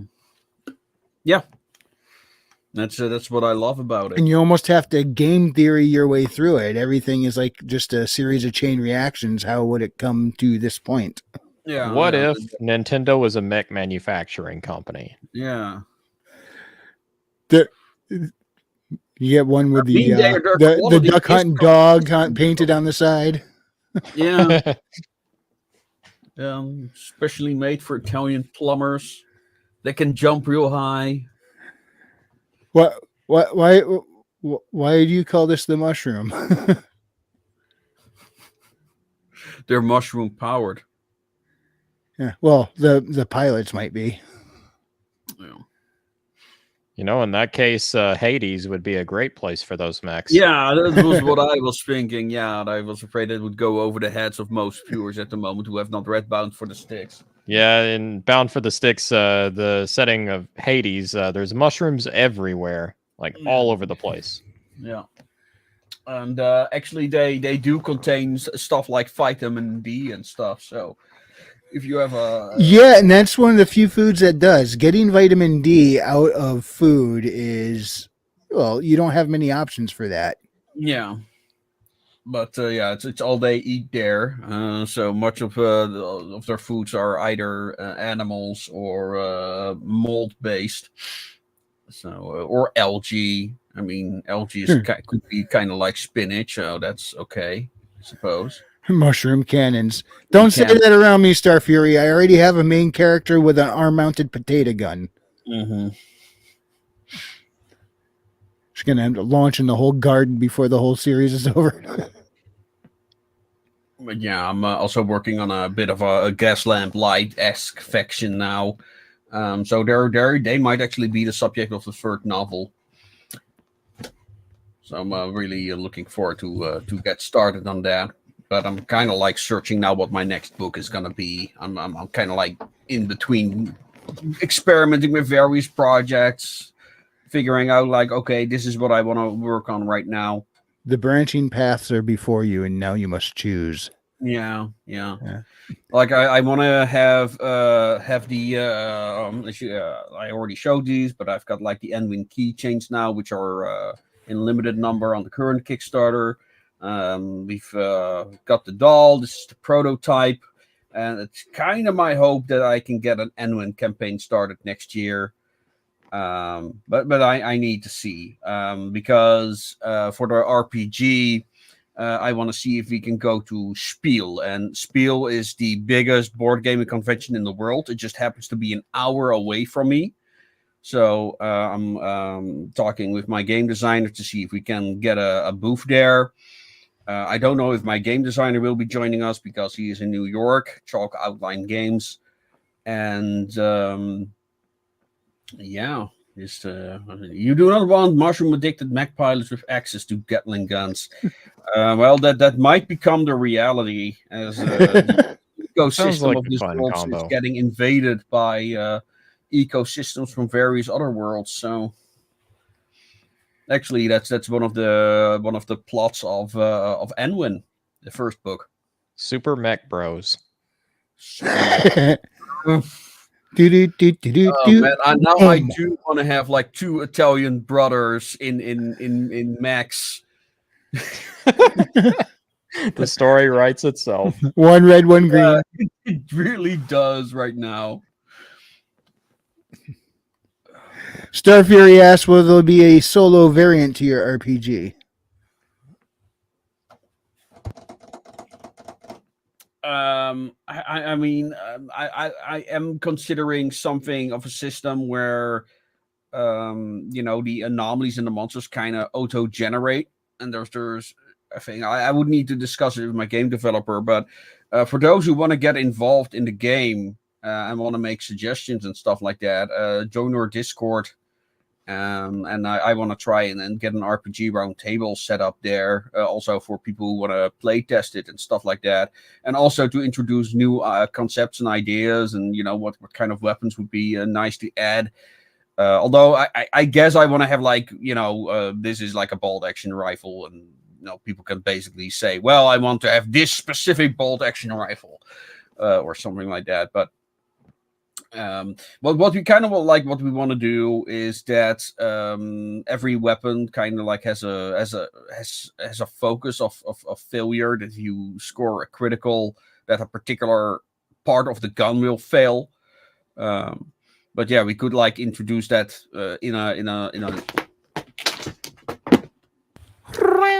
rocket.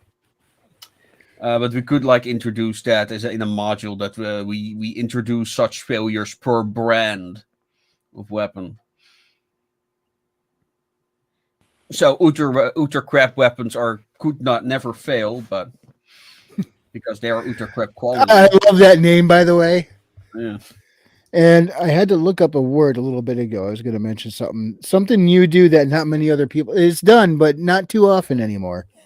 It's epistolary storytelling. Oh yeah, epistolary storytelling. Yeah, epistolary storytelling, where it's you, written. You in have journal retrospect. entries and newspaper articles and stuff that just fill out the world and what's going on. I did not know that had a name. Yeah, I love that style too. A lot of it's vanished with a lot of modern literature. There's two main perspectives that are really popular. It is first person and third person limited. Those are where the vast majority of novels go. Yeah, I actually wrote a course on this, on 3 forms of storytelling. But I forgot exactly how I wrote it. It was about perspective. But yeah, I use newspaper articles and dossiers a lot. A matter of fact, I have one example over here. We offer these also on the Kickstarter. I offer them as bundles actually. This is the archaeology companion that goes with Bound for the Sticks. And yeah, they're all written as written as files. That's why they're also in full color, because I really wanted them to look like actual documents that the Association of Ishtar could have produced. So they also contain sketches made by the community as well. So that's also a lovely feature of them. And, yeah, I love that whole set up journal entry style, that whole book. Yeah, well, those were the original stories. It was like really to that. How close is your technology getting to portable railguns or coal guns? Like I'm keeping the weapons grounded, but there might definitely be individuals that have developed prototypes of such weapons. The Association of Ishtar might actually have such weapons. Yeah. I would figure it would bleed in here and there because you have a multiverse, so things come in from elsewhere that don't quite fit what they've already seen. Yeah, so it's absolutely possible, but right now I'm keeping the weapons grounded, and one reason for that is because I want to see like how, especially in the role-playing game, how are people going to use such conventional weapons. So we can then see like, okay, well, I have a futuristic weapon now. How will that change the battle system? I don't want a real gun to be just a more powerful gun. I want it to be something that has a actual effect on how you fight in the game. Same with plasma guns. I don't want plasma guns to just be better rifles or something. I want them to be, something that actually changes the playing field. Also, you probably want to keep how ubiquitous they could possibly become to a minimum for the tone. Star Fury suggests have Tesla invent these weapon systems for the next generation mechs. Now, the Tesla has not been born yet, so... The thing in this world is it does not have inventors, because everything is reverse engineered essentially.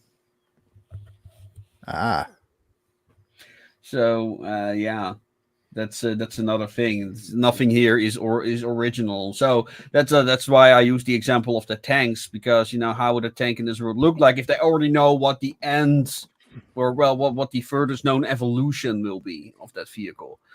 So that's why I want to. That's an interesting balancing point. Yeah, it's a premise that just it brings with it a lot of questions. If everything's reverse engineered, where did that original tech come from?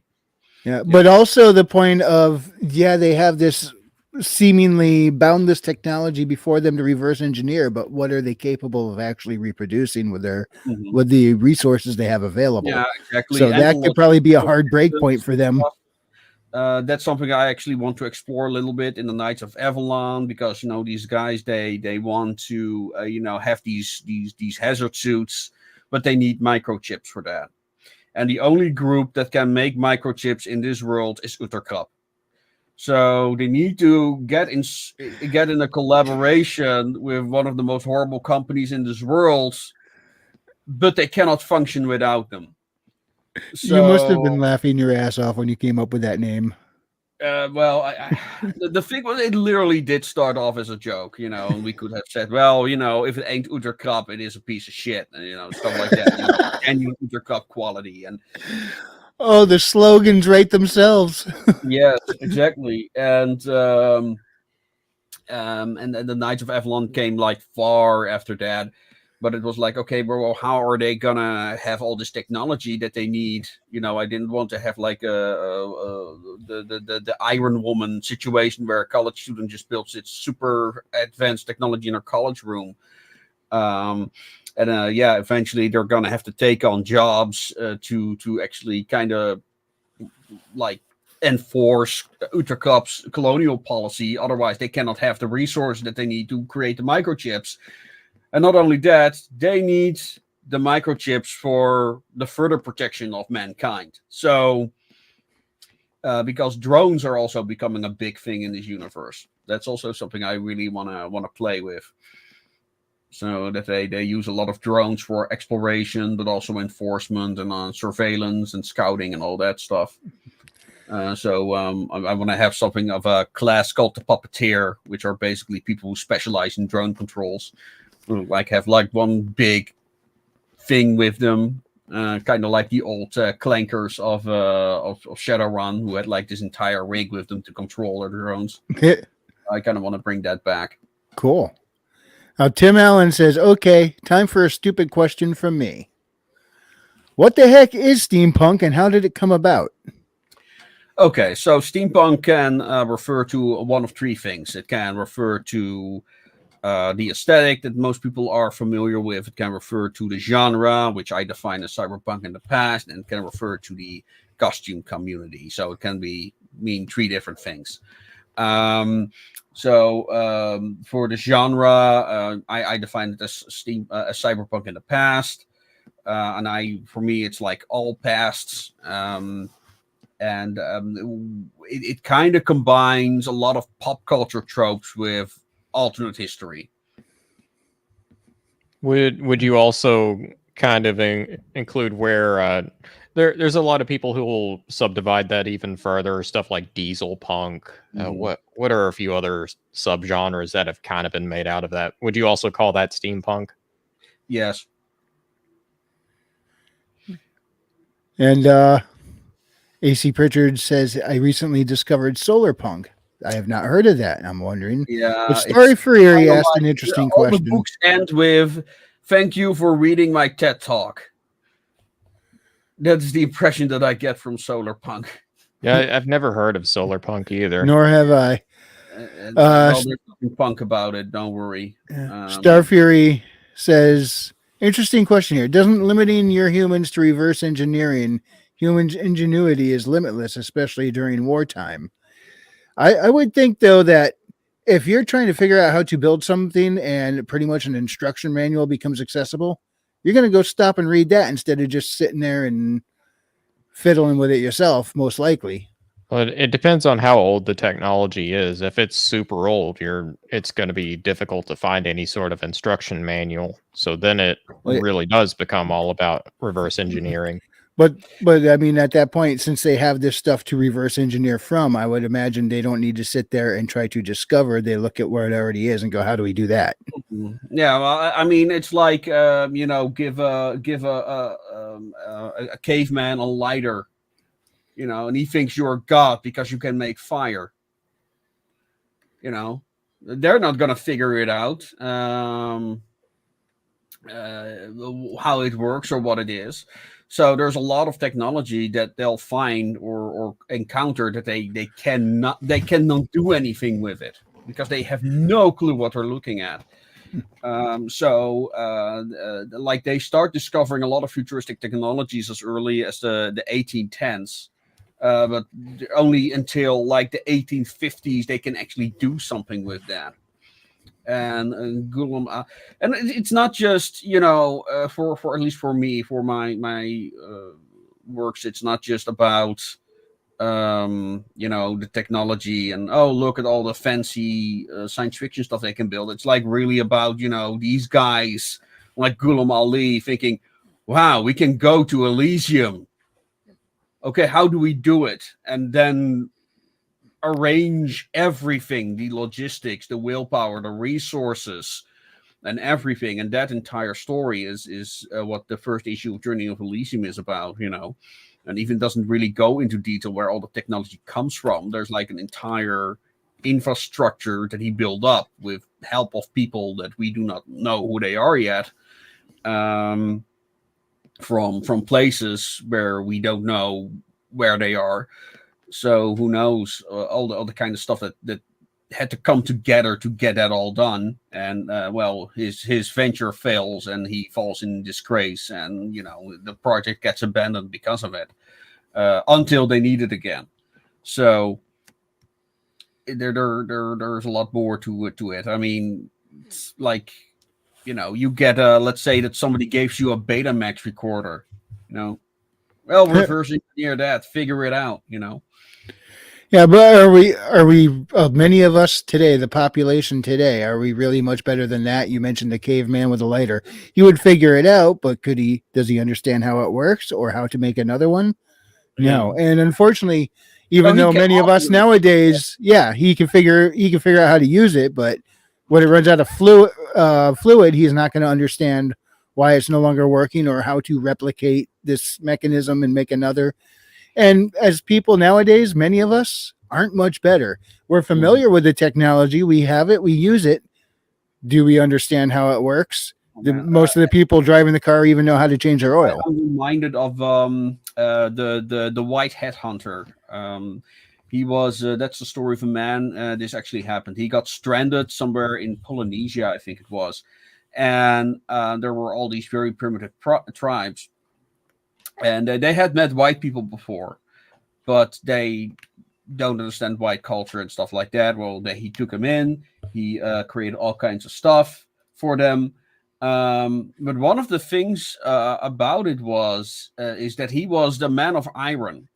And they assumed automatically that he knew how to build everything in our society, because they made their own spears, they made their own bows, they did their own fishing, they hunted, and they assumed that because they were making everything by themselves as individuals, that he could do the same thing. You're showing up with something more advanced. You must know how to make this. Yes, exactly. It's like, no, I just know how to use this. I don't know where it came from in the store. Yeah. Well, imagine giving this to a Victorian. Here's a Black Mirror. And then they'll play with it, and then they'll start to figure out tapping the screen and stuff, and then the battery will eventually die, and that's how she wrote. Yep. Yeah, Star Fury says, you show Tesla a Vulcan chain gun. Guess what he could come up with? AC Pritchard says, let's face it, everything is magic now. Yeah. Tim Allen says, look, most of the kids nowadays don't even know how business works. Yeah. Oh, yeah. Just make everything free. Why not make just everything free? I remember this Family Ties episode where Alex P. Keaton was at his younger brother's kindergarten class to drop him off. And they're like, oh, we're going to run a business today, their pretend business. We're going to sell turtles. And the kid's like, let's give them away for free. And he's like, what? No. And he goes into full Alex P. Keaton, sits down, gives all these kindergartners this rundown on how business operates and the economics and stuff. And, only Michael J. Fox can do at that time period.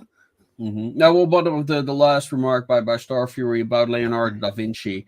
I mean, one of the ideas behind the multiverse is that worlds like that exist. Maybe due to Rift shenanigans, Leonardo da Vinci gets his hands on certain technology and starts toying with it. And that's kind of like the idea behind the parallel universes, that the Association of Ishtar kind of like explores those kinds of steampunk situations. Other kinds of cyberpunk in the past. Like, I want to have one world that is like the Romans developed steam engines and are creating railroad networks. I wonder what the Trojan horse would have looked like with some of the newer tech introduced. Well, maybe they would have That's further back, they but would have used an X-ray scan on it and discovered there were people inside. So that's another point of like all the modern technology, like plots like that could not happen anymore because well, look what modern technology did to superhero stories, and I'm not talking about modern writers or anything. I'm just talking about all of them had the secret identities. That's almost not a thing anymore because it couldn't fly in modern world. You got cameras and stuff everywhere. Somebody's going to take facial recognition to social media and figure you out. Yeah. Also, look at how much the social dynamic, even in superhero stories or a lot of fiction in general, has changed with the introduction of the smartphone. How much of that just changes the whole paradigm of how information is spread, how exposition is handled. Trying to keep your secret identity, and you forgot to turn your location off when you changed into your super suit. Oops. Trying to keep a secret identity. Oh, wait, I've got a Twitter presence. Hold on. Yeah, my secret identity was exposed before I even knew I would need one. No, I mean, you mentioned the smartphone, but imagine what the Victorian, what colonialism would have looked like, because much of the stuff in the colonies happened because the people back home had no clue what was happening. Like the Congo, like the Belgian population had no idea what was happening in Congo or in India and all that stuff. Like all the stuff, when something happened, it would take months for that news to arrive in England. Star Fury says governments would kidnap the new Da Vinci, stick him in a lab underground, and have him be a weapons designer. Well, maybe he would be a great asset to Skunkworks for sure. Yeah. Tim Allen says facial recognition kills the secret identity and GPS location. Especially with those kinds of masks. Mm-hmm. It's not obscuring much. Oh, it's Superman. What mask? Yes, Clark Kent is his mask. Well, a funny anecdote that early recognition software had a problem with black people, so black superheroes would have a benefit over there. I feel like there's a story in there somewhere. Yeah, I'm like, probably. Well, with early facial recognition, I think this was with Howard Packard had developed something with facial recognition. And then there was like this woman and her husband, she was white, her husband was black, and they noticed that the facial recognition software would only follow her. Wow. And some of the early facial recognition that was going around was a riot anyway. Like back years ago when I used to be on Facebook, there was this thing, what celebrities do you look like? It would scan your facial structure and stuff. And it comes back showing me Louis Armstrong. Oh. We look so much alike. Yeah. Well, that only leads us to one conclusion. It's a wonderful world after all.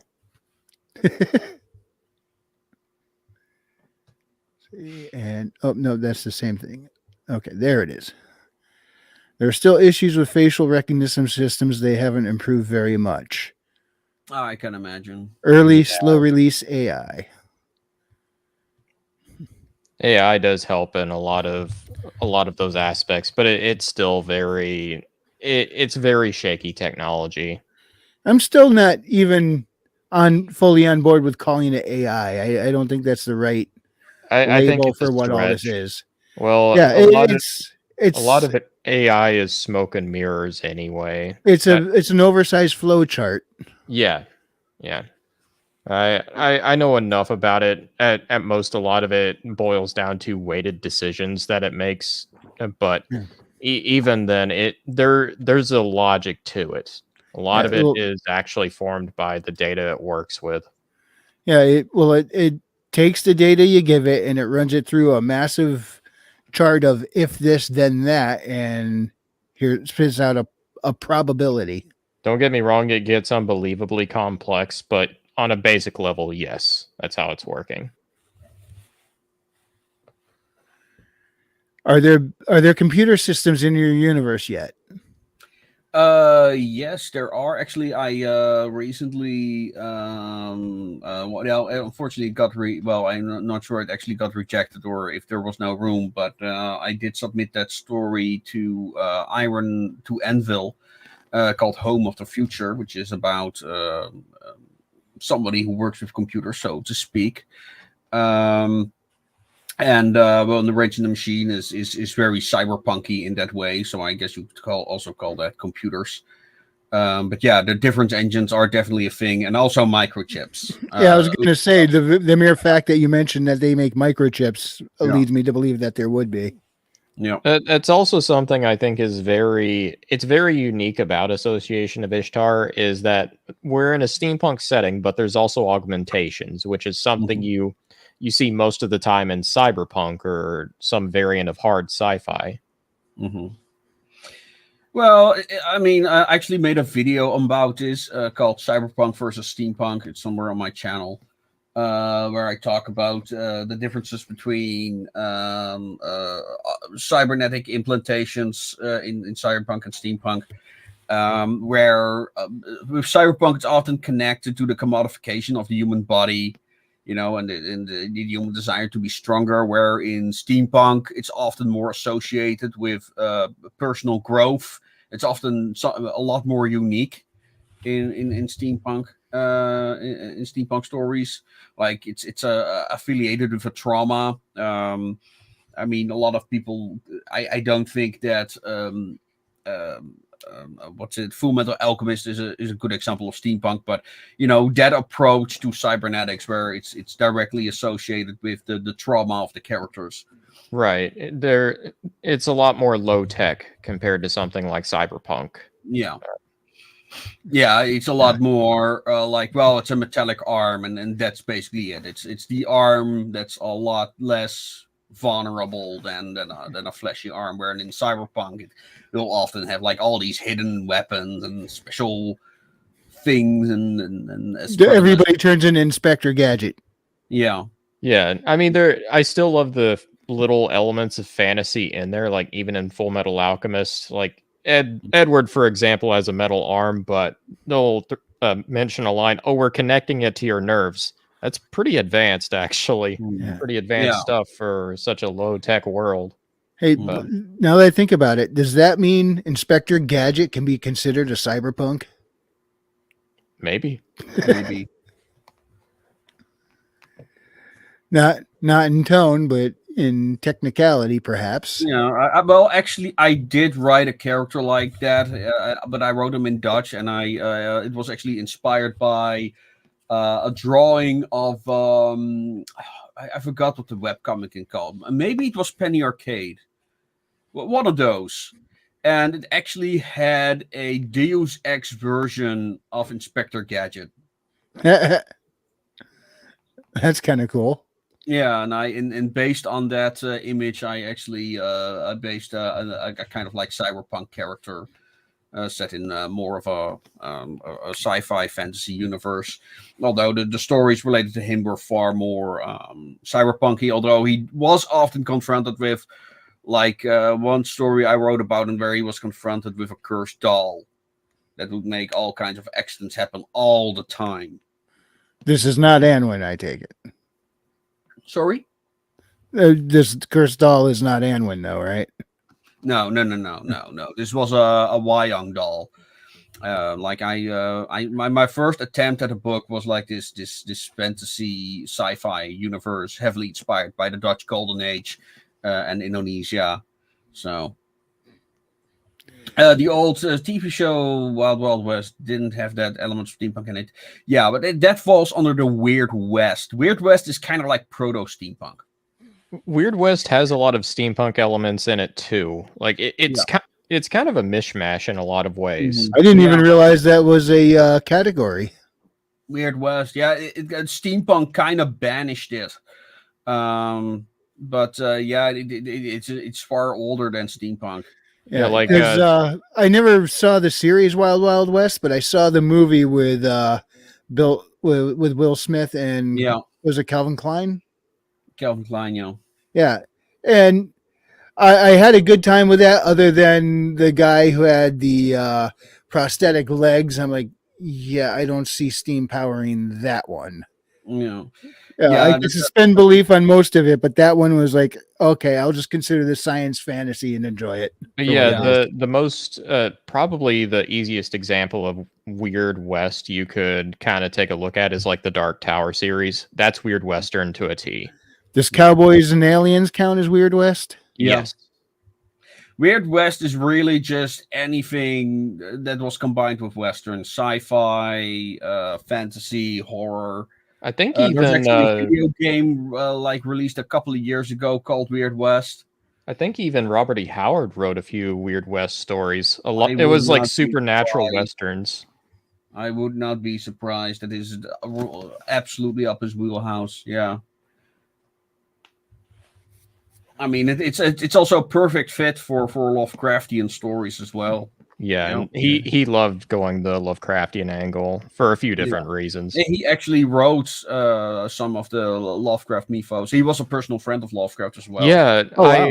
I've read one of his stories that really stuck with me. If you've ever heard of Pigeons from Hell, that's one of my favorite Robert E. Howard stories. Okay. No, I did Sounds like audio- Tesla's nightmare.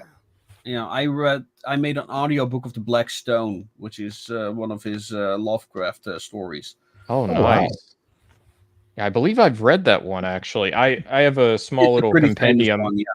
I have a small compendium of his stories where he was expanding on the Cthulhu mythos. Yeah, Black Stone is one of the more famous one.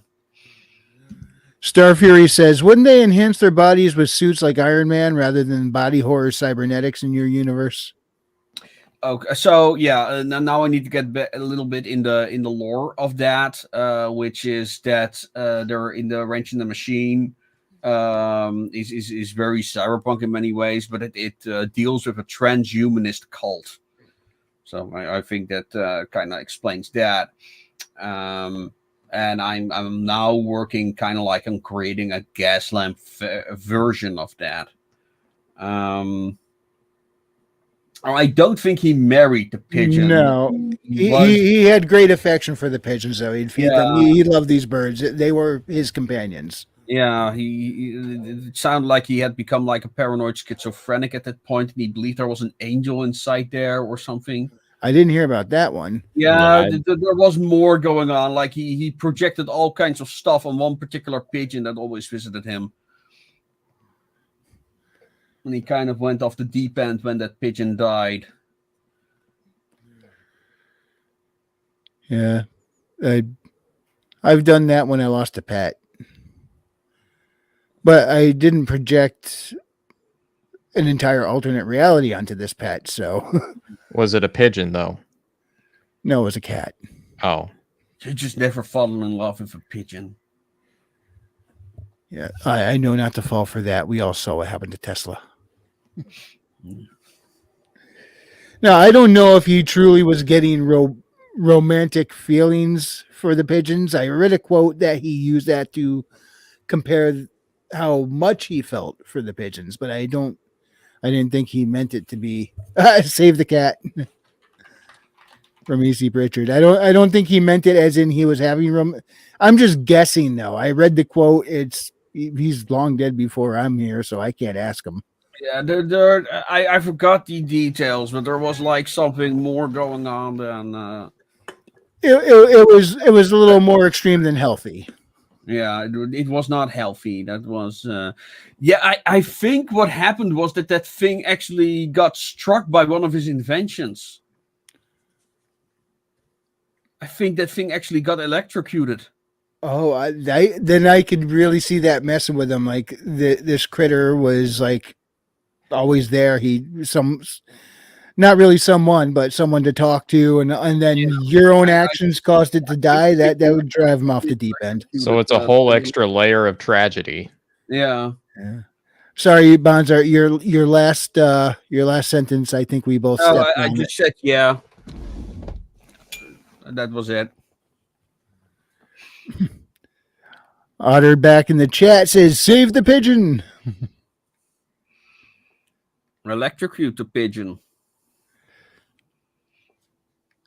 And Kentucky Fried Chicken was invented by Tesla by accident. Kentucky Fried. It's finger licking good. Yeah, but The pigeon threw him over for Thomas. Tastes good. Oh, that would have really sucked if the pigeon ditched him for Thomas Edison. For Thomas Edison. Oh God, yes.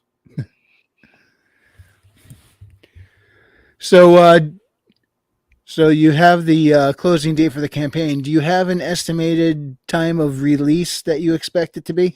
First there's like a 2-week grace period. I expect to get a lot of the prep work done in that time. So I wouldn't be surprised if people get their stuff in July at the latest. Nice. Well, we're probably going to start wrapping up in a minute here. Is there anything else you want to cover before we do? No, we covered quite a lot. For those who are curious, want to read a little bit more into the universe, I got a lot of stuff on my Ream Stories page where people can also support my work. And of course, I've got a lot of content on my YouTube channel as well, including like a whole documentary on steampunk for the people who want to learn more about everything related to that. All the links are indeed on that link tree. Of course, I hope you'll support the campaign, especially have a look at our wonderful STLs like this Mac. We still got some premium tiers with variations of the pilot, and that really will also help us with funding the role-playing game that we're working on. The more miniatures we sell, the more likely we'll bring out more of those as well, which are made by Simon Studios, by the way, and all the art for that is made by Johan Alexander as well. So we already have 2 unlocked. We've got the postcards for anyone who pledged on a physical level. We've got a digital art book that I'm making, which will also go into the background of the art and how the series was conceived. We'll reach, with your help, hopefully reach the next pledge stretch goal very soon. So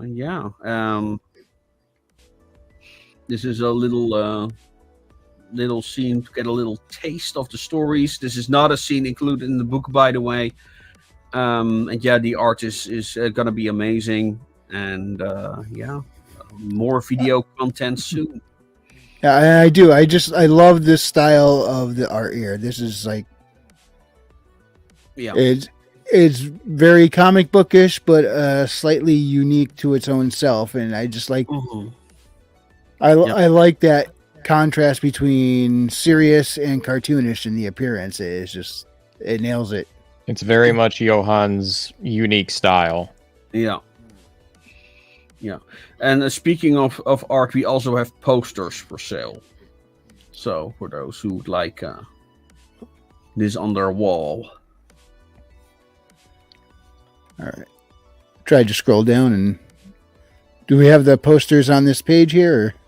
Those are the book covers. It's in the section that's already gone, but they're in the add-on section now. Because they were also included in the early birds at a discount.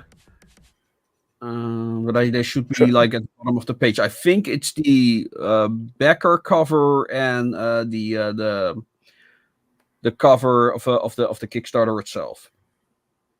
So that cover and the other cover, and the next poster is going to be a stretch goal. Cool. All right. So the links are in the description, and hey, the music I was subtly bringing up, I accidentally stopped. So yeah, kind of ruined that, but okay. There it is. So yeah, stretch goals, and one more time, deadline is 4:15 from the top of my head.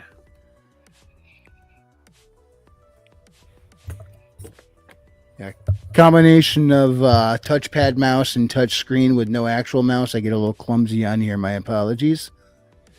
Okay, 17 days to go before the campaign closes, and you said that the 2-week grace period. That means you can still jump in after that, or is No, am I the 2-week grace misunderstanding? period is for Kickstarter to collect all the pledges. Oh, gotcha. Okay. All right, so 17 days to go, and we should be seeing the release somewhere in July timeframe. Yeah, Ish. that's I think before then, late May and July. Yeah, if all goes Oh, correct. sooner than that. All right. Yeah, I think it might. It kind of depends on how fast all the art is done. Really, that's the only thing that needs to be done for the book. Then they can be printed. So yeah, All right, and I have I a very just quick turnover.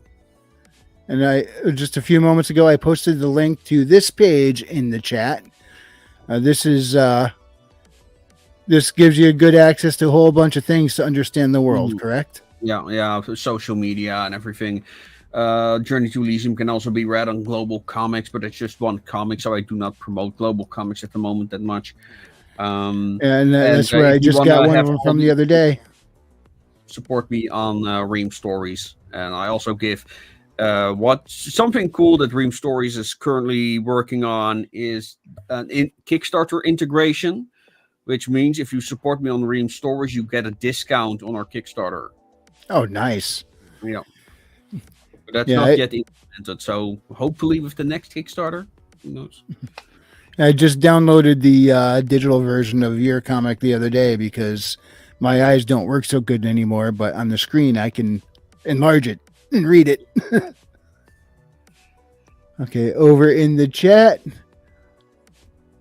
Yeah, Star Fury says, great guest. Seriously interesting new world. Tim Allen says, have to admit that artwork is banging. Indeed. Star Fury backs him up, and Tim says, okay, need to add Star Fury into the Mead-worthy title. Yes, Tim Allen has deemed all of us Mead-worthy today. It's a good day. Tim Allen's got a Mead-worthy list. Yeah, as long as there is tea as well. Tim, then a horn of mead for me too. All right, Bonsart, thank you so much for coming on. This is such a fascinating world that you've built, multiple worlds, and I can't wait to see how they all interconnect. Yeah, people want to get involved, come to me on Discord. I do want to organize like writing sessions. So yeah, you can. But yeah, we need to build up the community more. All right. So yeah, check out his Discord. Do you have a on your YouTube channel has links under all your videos to the Discord? Or? All my videos, I think, and it should be in the link tree as well. Excellent. All right. Thank you so much for coming on. I cannot wait to see what this world grows into from here. It's already become so much just in the last couple of years. Yeah. All right. And Lord Otter, also the author of Steel and Stormbright. Thank you both for being on. Radio Retro Future. Don't forget to subscribe to his channel if you are not already. And you give many updates a couple times a week, I think, right? You give an update? Yeah. Or at least cover something at least tangentially related. But you always have content popping up. Mm-hmm. Doing my best, yeah. All right. Thank you, everybody. Thank you very much, everyone, for watching. Radio Retro Future, Association of Ishtar. We're going to see a lot more of that in the near future. If you enjoyed this presentation, hit the like, and if you didn't, appreciate you stopping by. We'll see you next time, and God bless. All And right. Tim Allen says, God bless you all, and happy Easter to all. Christ is King. Yes, he is. Thank you, and have a great night, everybody. God bless, friends. God bless. All right. Well,